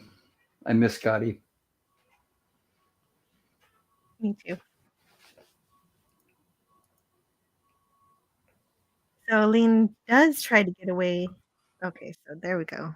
That's where we are. Yeah. So Aline tries to get away from the child and the men, saying they're all dead. But she isn't able to abandon her baby because Gene cut that out of the script. But that's okay, I guess. I really wonder how it would have played out if we got it the way Dorothy wanted.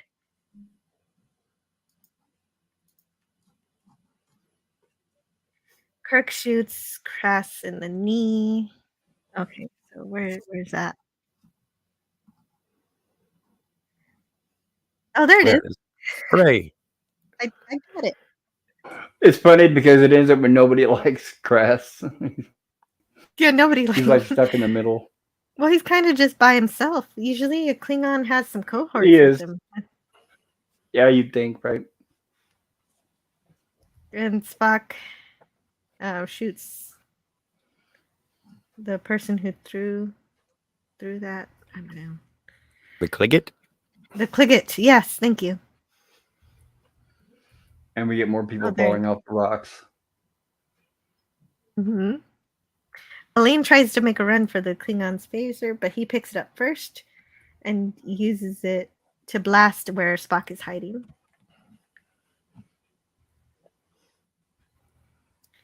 And Mob decides to sacrifice himself for Lean, but I don't really understand that. No, he just sort of walks out into the clearing and says, Klingen! Why? I don't know. Okay, I was hoping somebody was going to explain this part. Well, didn't he, before he stepped out, he explained why he did it? Well, because he says something like, my life is forfeit and your life is spared. Right. I think he did that because he wanted her to live, because remember, she was supposed to die up at that point. So I think he sacrificed himself for her, perhaps. Yeah, but what? How? I know it's not perfect. I'm sorry. No, it's but we okay. do get to see a lot of people get blasted by the phaser in this episode. That's true. No, it's not your fault. There's a high number of people getting phaser shot in this episode. It's true. Crass disintegrates Mob. And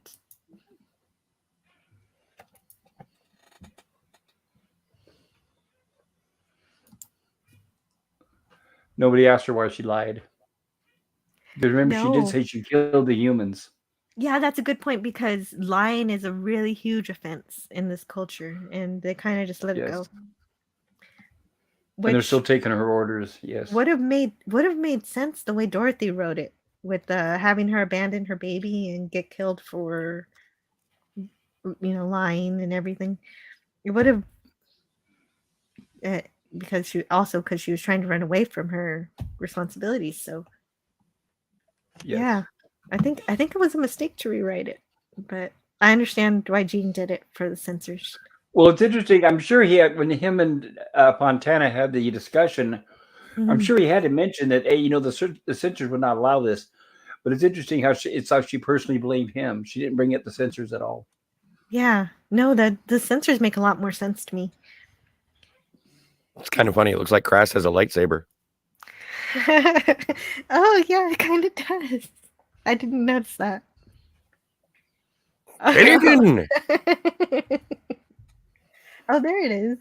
Okay, that was somebody else who got shot earlier. Okay. Yeah, that's what I'm saying. A lot of people got shot in this one. Oh, ouch. And he finally gets his comeuppance. Yeah, the Klingon Crass gets Klingat to the chest.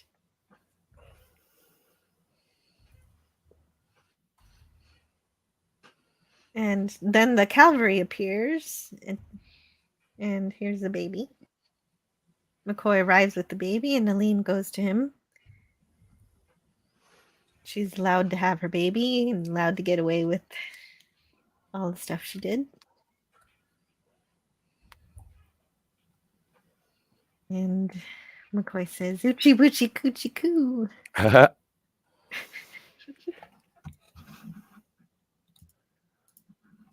Oochie woochie coochie coo, Captain. That's a new ringtone. That's just notification sound going on my phone now.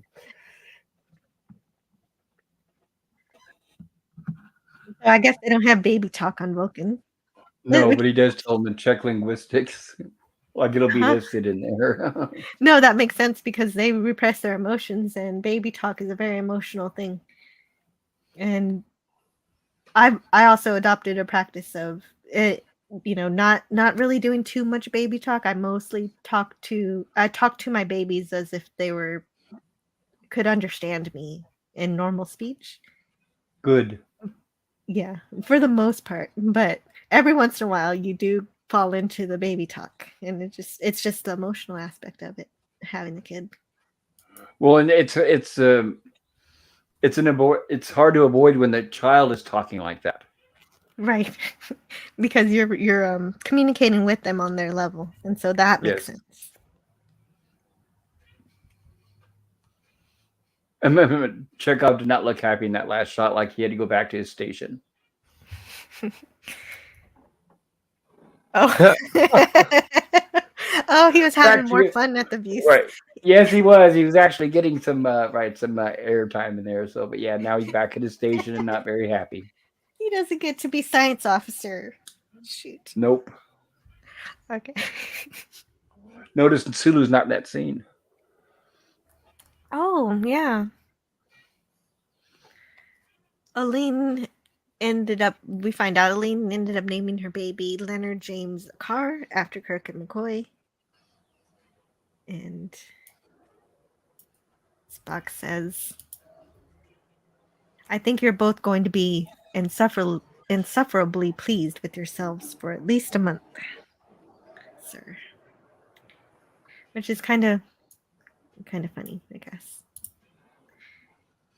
Well, it's odd they leave the child in her care. Mm-hmm. And what experience does she have raising a child, right? So in that environment. It's true. But at least it's kind of a tribal society, so somebody in that tribe knows how to take care of a baby. Yeah, right. They never would have evolved. Yeah. Mm-hmm. It takes a village. Yeah. I'm guessing maybe the servant women, the ones that were given them fruit earlier, maybe they help assist. Probably.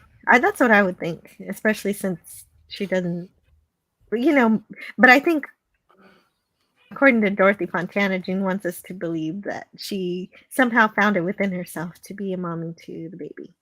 Yes, that's why they gave it the name. I think that's what they're implying. So I think there's still a grain of truth to what Dorothy was saying. Very likely. And so, to be entirely honest, this hasn't been one of my favorite Star Trek episodes. I've always thought the story was a little weak, even though there's so much really great character stuff at the same time. And these proto-Klingons were a very interesting idea, but and McCoy does get to be the hero doctor, and it is wonderful to see Scotty take charge of the bridge with Uhura and Sulu and Chekhov all working together. So the character stuff is wonderful. And even the development of the alien species is good. But I feel like the story itself it's just a mission to save a baby and a woman and hopefully get some needed materials that the Federation wants. And I guess it's all right for the stakes to be low every now and then. That's kind of realistic.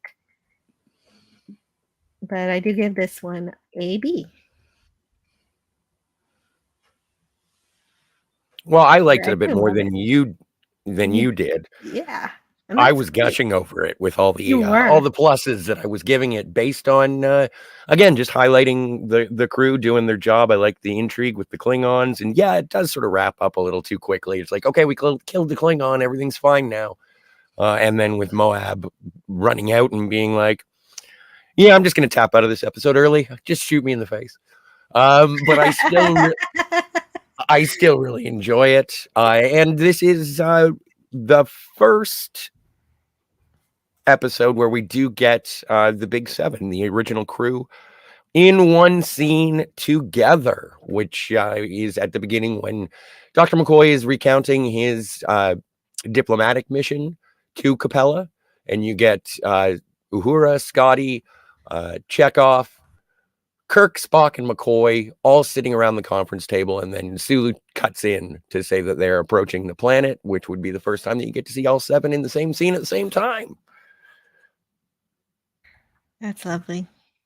So I just like it because this is just a classic yearbook of Star Trek, and it's nice to see the Klingons, although the Klingon did not get a name on screen, but still, he's there. And in the remaster, you do get to see a D7 cruiser.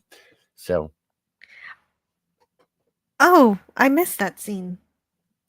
And when it was just slightly at out a distance. Yeah, it was at a distance, but it was still the specifications for the D7, which is nice. I think back in the original special effects, it was just like a point of light It wasn't really it wasn't as defined as you get in the remaster. Oh, But yeah, this is an A+ for me, just for fun. it is fun. I'll give you that. It's really fun. So what do you have for the episode, Pop Culture Curator? I give the episode an A. I'm biased. It was filmed at Vasquez Rocks, so I find it hard to give it less than that. And I love the casting with Julie Newmar. I love the script by DC Fontana. I think she was a very brilliant woman and very brave to try to put a script like that into production. I feel bad for her that they changed the ending. I mean, it seemed like it really affected her, and she remembered it quite well.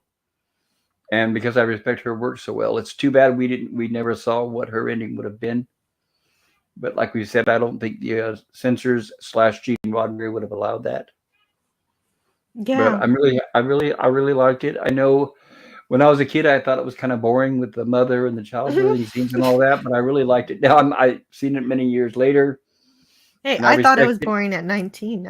My opinion of it improved, but go ahead. Well, I love the fact, Julie Newmar. I mean, I loved her, and I'm glad they cast her. It was good to see her play.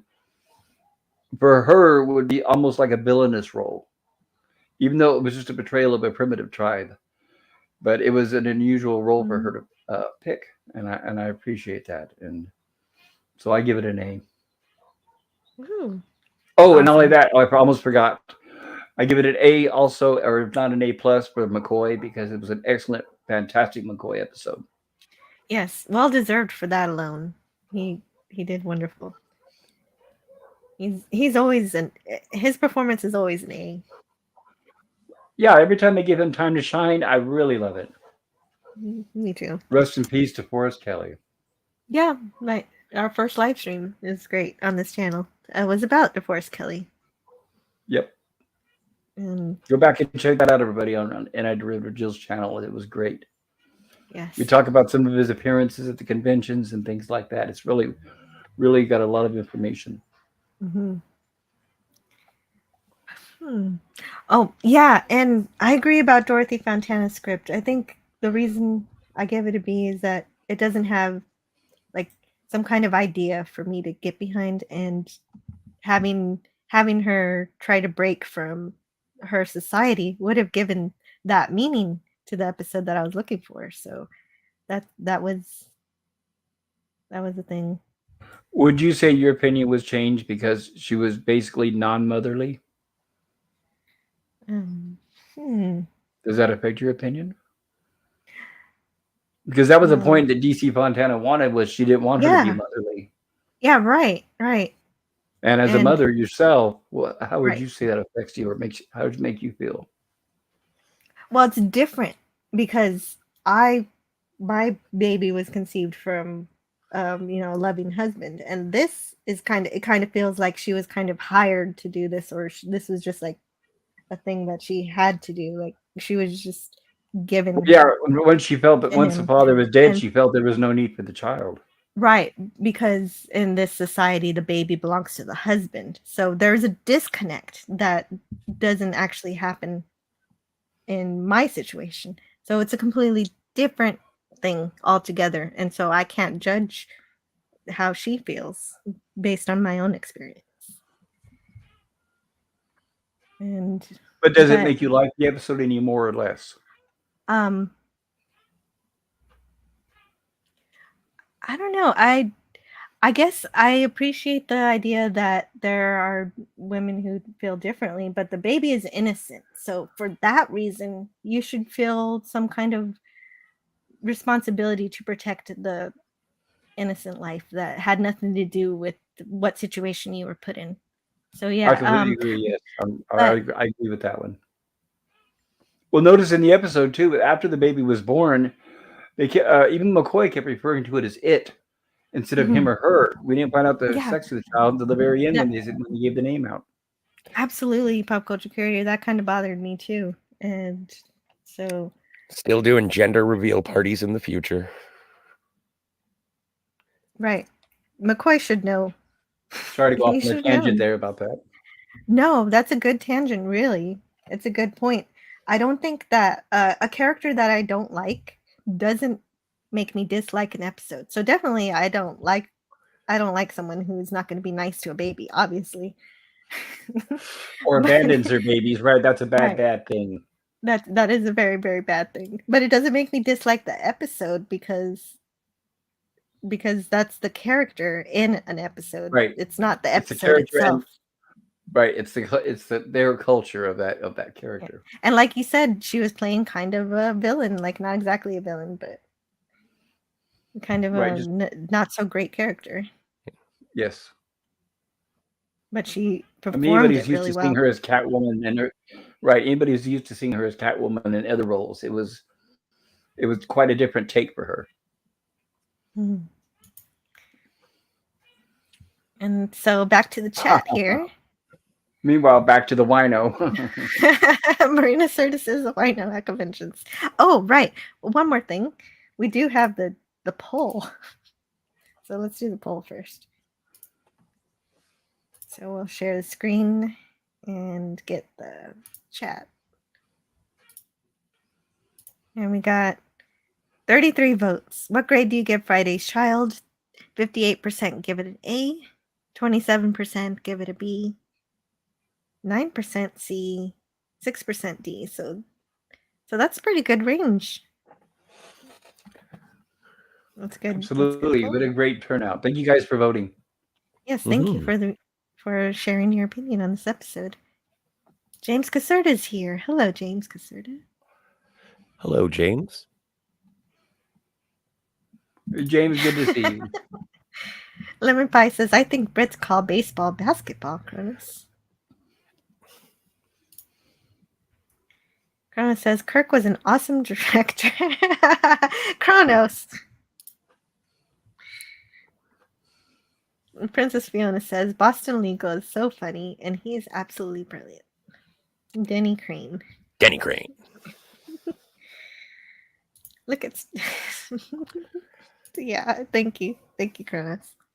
Snortapoopus says, YouTube has a pretty good short called Enterprise Leaves Space Dock with James Horner score.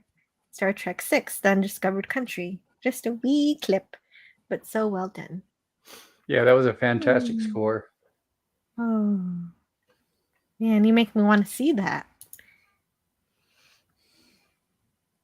And Mark Harkness says a fan film done TOS style.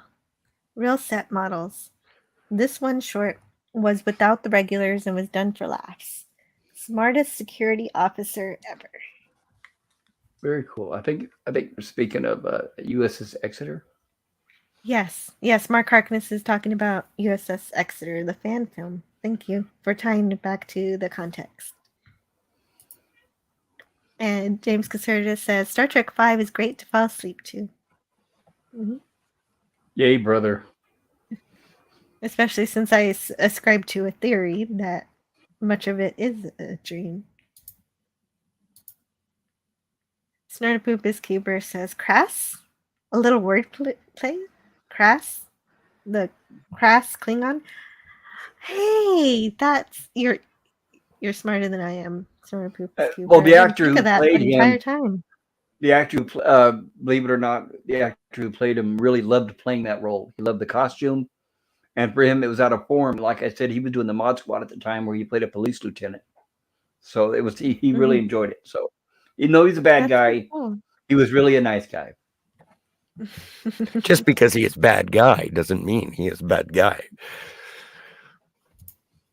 I'm probably the one that remembers the Mod Squad anyway. Oh, I'm sure that's not true. Edge of Time says, I used to be an adventurer, but then I took an arrow to the knee. which I believe is something from... Is that from Skyrim? I don't know. Cronus says, wow, that had to sting. Jim's Landscape says, Commodore Productions. As I said before, you need to rewatch what you're reviewing 5 to 8 times and take notes, and you'll have a great review. unless it's New Trek. What is happening? Princess Fiona says he was trying to distract them. Mikey says, have you all seen the Trek fandom series Star Trek Continues? James I Doohan's have. son, Chris, does a great representation of his dad in the series. Right, just beware his horrible, terrible, hateful politics on Facebook. Oh, no. Yeah, I try not to concern myself with people's politics just so I can I know. enjoy He my likes to go after performance. fans, unfortunately, and it's sad to see. Oh, no. That is unfortunate because he really does a great Scotty. From the one episode I saw. Well, I'll just say that I doubt that his father had the same views as him. There's no way. Snorapoopa says Mob is paying for what he sees as his failures as a leader, maybe? Yeah, possibly. Oh, that's a good point. And possibly betraying the Capellans to the Klingons. Maybe he felt responsible, and that is why his life was forfeit. Yeah, very perceptive, guys. That helps me with that end of the episode where he just asks to be killed. Good to see you, Jim. Glad you could join us. Hey, Jim. Franco Walker says, but she lied to him about killing Kirk. Yeah, and it does sort of wrap up a little too neatly, but... Yeah, but she just had a baby. They're giving her a break. Right, but I have a feeling that would have been the turning point where they probably would have killed her. It would have. I think that's where the script turned. That would have been way more in character with this species. I agree. Princess Fiona says, I really enjoyed both Trek fan series, Phase 2 and Continues. There was also a fan film with Charlie X. That's nostalgia done correctly. Very cool, and I enjoyed those as well. They were very, very well done. Krona says, Klingons have lightsabers? They do now. Killed by a brightly colored ninja. Princess Fiona says. Yeah, the Capellans are a warrior race that don't really care too much for camouflage. Mm-hmm. And rest in peace, Gerald Fried. Good job, sir. Mm-hmm. Great music. Gerald Fried passed away recently. He did. He did. I know you had a live stream about it, right? Yes. He did a lot of incidental music for this show as well as Gilligan's Island. And many others.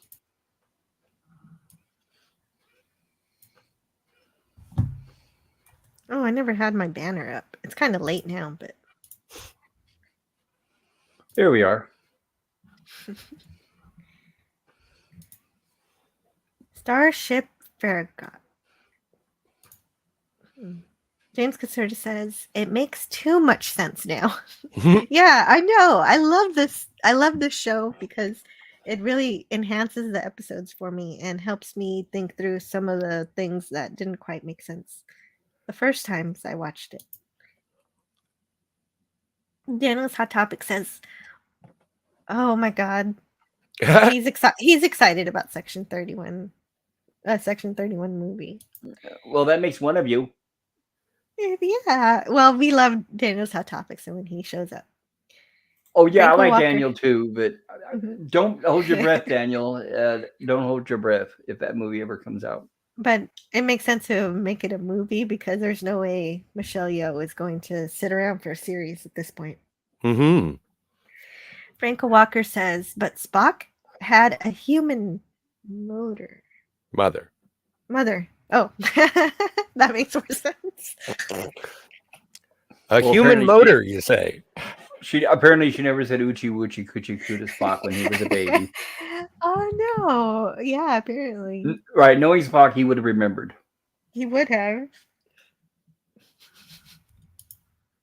No, my son was telling me today he remembered being 18 months old and going to daycare for the first day, and I was taken aback by that. So this is crazy what kids can remember. Princess Fiona says, I baby talk to our puppy. And yes, and dogs are always puppies. Yes. Snars Cuber says, but Jill also talks to dogs and cats that way too. Yeah, sometimes. It's the same way. I'll talk to my cat like normal too, and then you just fall into the voice when it's necessary. You know when you need it. It's there. Kronos says, "I regressed for a moment." Oh, he said, "Goo goo gaga," says Kronos.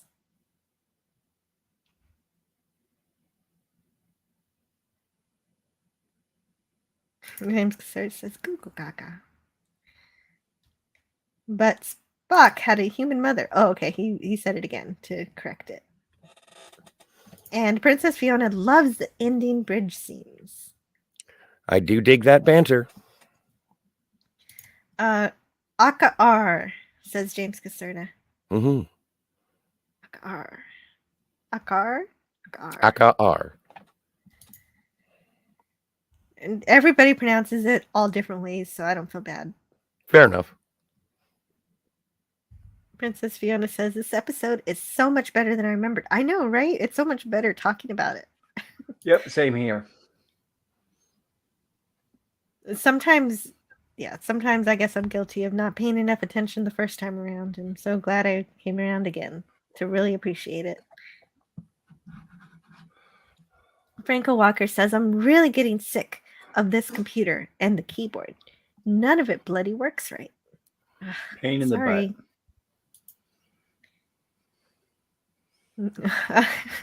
Scotty, could you read this for me?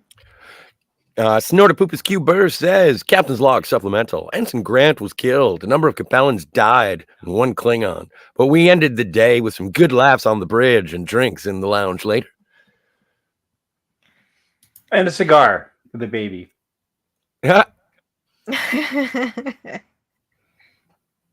Now they don't have the cigars. You get bubblegum cigars. Oh, it's bubblegum now. Yeah, that was back in the days where people actually smoked cigars and passed them out.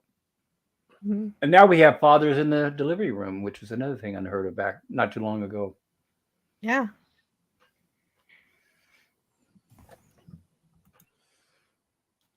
Turns out it's best when they do nothing. At least just observe, I guess. And fetch things. I gave A- earlier to this episode. Oh, all right. Nice. And I definitely accept an A for this. It makes sense. Chrono says, I forgot mostly everything. Yeah, just for McCoy alone, I can understand giving it an A. James Caserta says, writing from the seat of your pants. And Princess Fiona says, we don't get characters anymore. Nope, not like that. Yeah, they don't focus on the character growth anymore. It's kind of sad. I agree. Chrono says, just because you are a character doesn't mean you have character. Yeah, well said. Well, you have to have good character yourself in order to write a good character, and that's what's sort of lacking these days. Yeah. Mark Harkness says Krass is much lesser a Klingon than Kor, Kang, or Koloth. Even Kolos, XO. But he hadn't earned his mustache yet. Well, when you think about it, in this episode, the Klingon ship really didn't back him up very much. He was on his own on the planet. They kept their distance from the Enterprise, and then they just left when he died. Yeah, right. They were just in the background, like you said. I didn't even see it. I didn't even see the ship myself. I knew it was there because Scotty went to Red Alert, but the Klingon ship just didn't have the belly for it. Nope. And once he died, they just left. They're just like, okay, we're done here. I guess we lost. Right. Maybe another day. Today is a good day to run away. Yeah. Princess Fiona says, imagine if this was remade today with love and care. Could be a fantastic action episode with great character development. Well, especially with the budgets they give their shows now, it's such a shame they can make such really good shows. Mm-hmm. Yeah, right. The special effects don't match the storytelling. Yeah, it's almost like they're made by two completely different production companies. Mm-hmm. And my Stream Elements wants you to remember to subscribe to Andy Masterson's The Laboratory of Mayhem, which I endorse because that's a really cool channel. Andy is an incredibly talented sculptor. He creates amazing toys because he wanted to make toys that didn't exist, so he made them himself. And he That is continues very to do cool. it today. It is.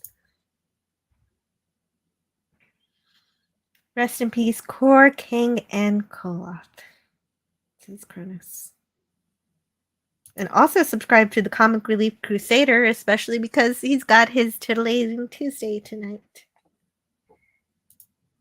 I'm holding James Caserta hostage, says James Caserta. You can do that? I guess, yeah, I guess it can. It's called staying home and doing nothing. Franco Walker says, the way Trek is now, I say death to the Federation. Ooh, I wish I hadn't said that. I don't like the idea of that. Well, the thing is, it's not the real Federation. New Trek is not representative of the Federation. In fact, it doesn't even recognize the function of the Federation as a government body of 150 planets. It kind of just forgets all that because all it understands is Starfleet. Pew pew. Sorry. No, you're right. You're right. Stream Element says, RM Briggs on Patreon. Yeah, speaking of somebody who really understands and loves Star Trek, check out her Patreon. She's creating some really great stories. Snorapoopus says, it was odd that they used a D7 for the remastered version since Krass said it was a small scout ship. Plus, it ran away without a fight. A scout might have done that, but a D7 probably would have fought. Oh. He may have been lying. He may have been lying. He may have knew that it was a D7, obviously, but he may have been lying to downplay what it actually was. Yeah, that would make sense. That would follow with the Klingon use of cloaking devices.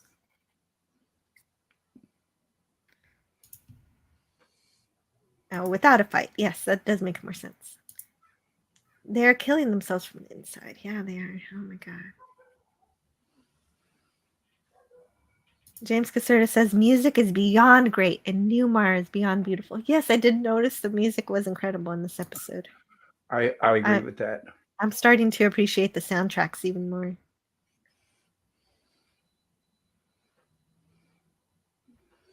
I can't watch any TOS episodes without the animated series music playing in my head now. I've been there and done that many times. That theme, the animated series, goes through my head decade after decade after year. I love the animated series music so much. Yeah, me too. And you can tell the difference between the two themes. Yes. I think Princess Fiona says, I think even as a child, I knew that there was something off with the story of this episode. Hearing Dorothy Fontana's original idea, I now know what that was. Mm-hmm. It would have been an interesting episode had it played out that way. I'm glad that there is sort of an alternate universe out there where Eileen died. Me too. I would have been sad if she would have been killed. I knew that was part of the character and that's what she was expecting. But I would have been sad. It would have been powerful. Yes. Franco Walker says, someone has done a scene from TNG episode the identical way they made animated Trek. I'm not sure who made it, though. It's on YouTube. Oh, yes. I know what you're talking about. I know exactly. I forget what they're called, too. They did a Voyager clip, too. A Threshold. Do you remember what scene from TNG they recreated? Yeah. Okay. So for Voyager, they did Threshold. Obviously, that whole episode makes more sense as a cartoon with the cartoon sound effects. But for let me listen to a second of it so I can see what scene it is.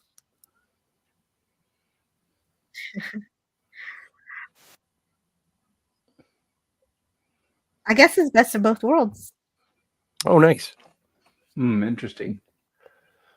There's a Borg anyway. I don't want to take up too much time trying to figure things out here. It could be. It could be Q Who. It could be one of the Borg episodes.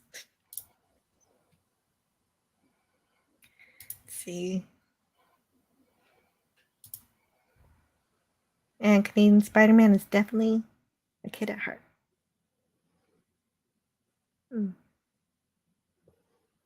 And Kronos thinks Boston Legal was good. Yeah. Denny Crane. Denny Crane. The Comic Relief Crusader says, thanks, bud. I guess it was the longest episode ever on both channels. Yeah. Nice. That's pretty cool. Yeah, I was pretty proud of the time that I vamped on Cardinal Sins Midnight to Midnight with Rod Thunderheart. We had some really great banter that day that was also lost to the ether, but it's really a fun adventure. I don't know why. Sean Carter says, oh, he's seen that Star Trek 6 clip. It accurately shows what leaving at 1/4 impulse would really be like. It's amazing.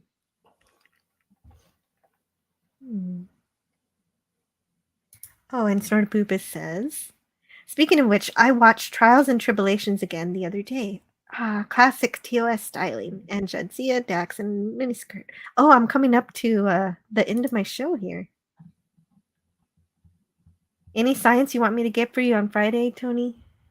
Asks. Ooh, I didn't think about a science topic for Friday yet. Give me a little Avengers? bit. Well, yeah, we're going to talk about the Avengers show. But Tony also wants to come on and talk about some science with PvP, because it's going to be PvP's last show. I might even start it early just to make it a bit of a party. Nice. We'll see what happens. I'm going to consider that. Because I'd done that before when I made it a party for Gene Roddenberry's birthday. I started at 10 a.m. Central. So I might start this early too. Kronos says Scotty should not have hit his head like that. He does know the ship like the back of his hand. Bonk. Oh, yeah. Yeah, no, that was a bad move. I love that movie, though.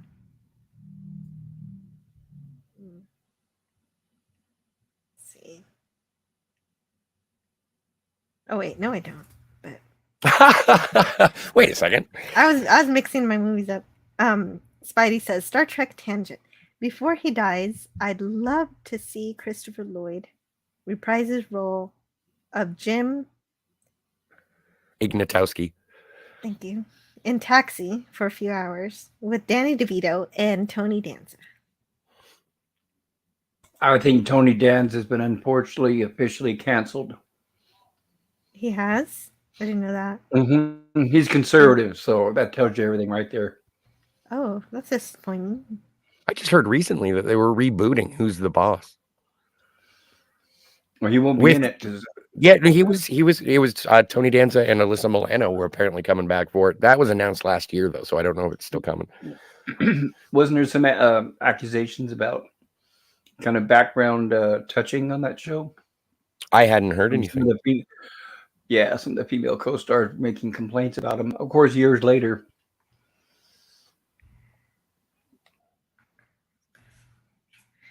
Yeah. Trek movies that always feature the Borg are always bestsellers, says Mikey. It depends on how the Borg story is told, whether it's good. It's too bad the TOS movies didn't have the Romulans. Yeah, they were going to have the Romulans, right? But then they switched it to Klingon, which is why the Klingon bird of prey look kind of like the Romulan bird of prey. Mark Harkness says, we are close to a writer's strike. The vote was 97% in favor, 1 month to sign a new contract, or writer's strike. Yay, now's the time to clear them all out. Fire them all and rehire real writers. Yes. It's when you think about the current crop of terrible writers in Hollywood and they're demanding more money. Oh, my goodness. Jill likes to talk to animals about mathematics. Make him solve equations, Jill. Yeah, well, everybody needs to know the FOIL method for expanding. Tony says, "Hail the champion of midnight to midnight, the comic relief crusader." James Caserta says, "Cats can talk, but they won't lower themselves that way." Yeah, that's true. I saw a video one time of a cat barking until it turns around, and then it realizes it's caught and it starts meowing. And I really Check hope out that the video is real. Check out videos if you guys haven't seen them of cats versus cucumbers. Yeah, they're apparently snakes. Right, they do. They sneak them up behind a cat usually when it's eating, and the reaction from the cat when it sees it is hilarious. I've actually never tried it. I don't know. I don't want to prank my cat like that. Oh, it won't hurt your cat. Please, it'd be a great short. When your cat's eating, just place it right behind your cat on the floor, a cucumber, and just film the action and enjoy. Mm-hmm. You'll get a lot of views, I guarantee you. It's very popular on YouTube. Oh my god. Okay, maybe. I'll give it a think. Krona says, "I'll get back to that." And Tony says, "Jill has heard me baby my cats." Yeah, live on air. I've heard that. It's true. You kind of can't help it sometimes. Tony says, "Yeah, if you were on 9 minutes more, I'd see you at lunch." This was way more fun than lunch. Oh, thank you, Princess Fiona. I appreciate that. I would agree. Krona says, "I don't write, so I have no character, apparently." And James Caserta says, "Situations create the character, not the other way around." Yeah. Krona says, "Is it like Dexter's Laboratory?" It's what, like Dexter's Laboratory? I do like Dexter's Lab. CGI seems to be more apparent than plot. Oh, okay. More important than plot, character development, or dramatic effects. Apparent. That is true. Yeah. In all facets of Hollywood. Yeah, that's an unfortunate kind of thing. Yeah, they have started. I have seen that they've started to write the plot and all of those elements around the CGI, around the special effects, instead of the story being first. The story should come first and special effects later. Right. Marvel's a very good example.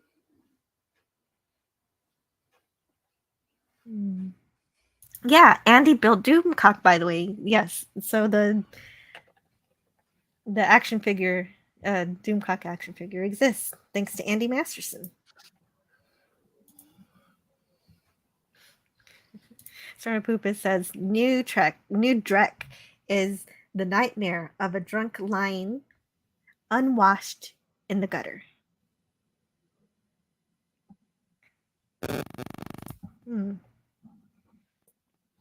James Caserta is trying to raise $1 million just because. Fill in the blank. Oh, there's my phone saying to leave. Something is wrong. I haven't heard the hurry up alarm. Just as Gorilla speaks up, what do you know? Well done, Gorilla. That was timed perfectly somehow. And Sort of Poopus shares an opinion with Scotty R37. I didn't really like the music from TAS. Sorry. Fair enough. I am in the same boat with you, Poopus. But he said Sawi's so cute that I'm okay with it.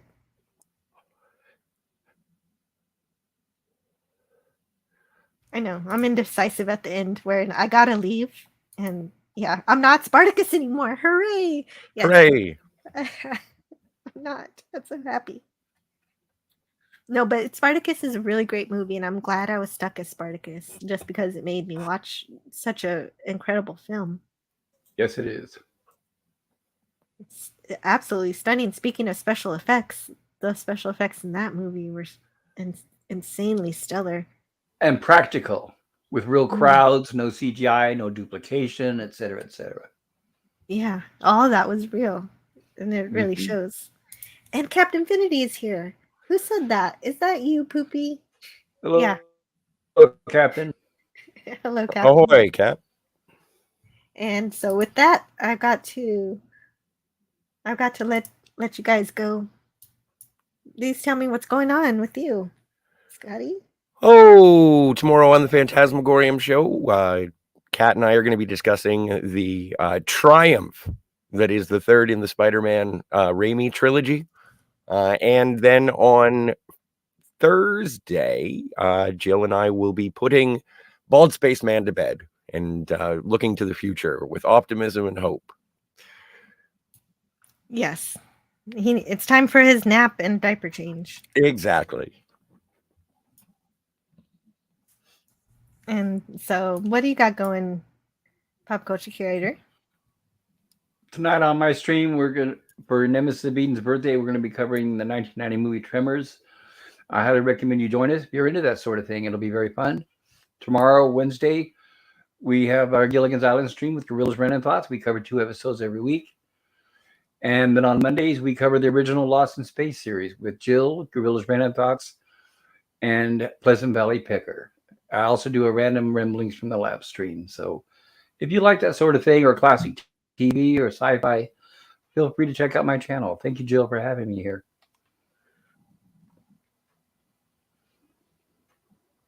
Awesome. Great stuff. You're welcome. And I'm actually trying to do something. Let me see if I can do it. Well, if we have time. Right. Woochie, woochie, coochie, coo, Captain. There we go. Last one. I think I forgot to upload the video for next week too. Let me see if I have it. I have it. Oh, where is it? Somewhere I wasn't supposed to put it.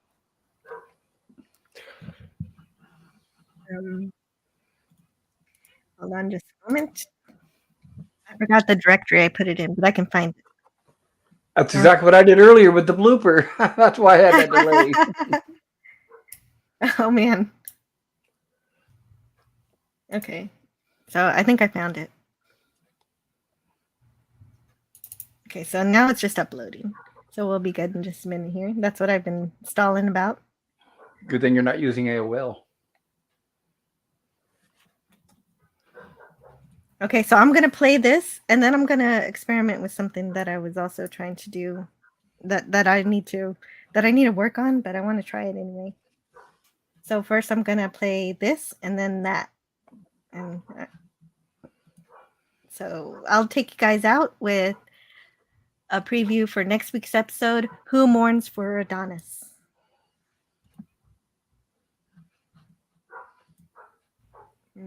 And thanks everybody for being here today. Canadian Spider-Man says, have a great day, everyone. Thanks for being here, chat. Please support Jill and subscribe to the channel. It costs nothing. Same as hitting the like button. Yes. Thank you, Spider. So good to see you all. Thank you for being here. Yeah, Cheers. Thank you. Yeah, thank you for being on this amazing show. And thank you, Pop Culture Curator. I know you're not feeling the best. And so incredible to me that you're taking the time out of your not feeling so well to actually hang out. Well, this stream is the best medicine. I'll put it that way. That's good. And, you know, the Lost in Space last night seemed to help you too. It does. It really does. So I appreciate that. And Tony's heading into work. Yes. Good luck, Tony. Have a great day. Thank you, Princess Fiona, for hanging out today. Sweet dreams to James Caserta. Coochie coochie. That's the funniest part of it, because who says that really?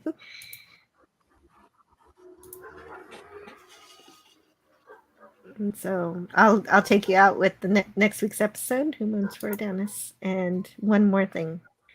Let's see how it works. It's going to be a little rough. Captain's log, stardate 3468.1. What in the name of... Am I seeing things? Do not bring that one. The one with the pointed ears.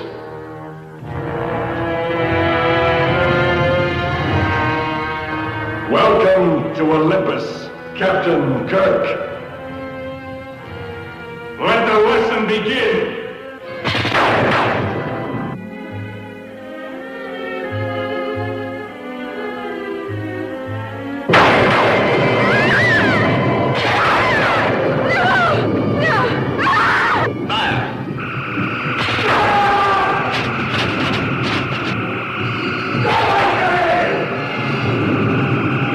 no God to us, mister.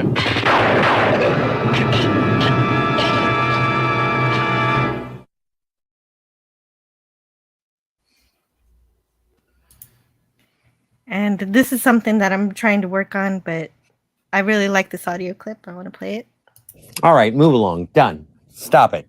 Get off of the fucking things. Go outside. Get some food. It's like, you know, it's a time of day where you live. Go do something. Shut up, Snoopy. I don't care. You smoke too much. Let's go. Let's go.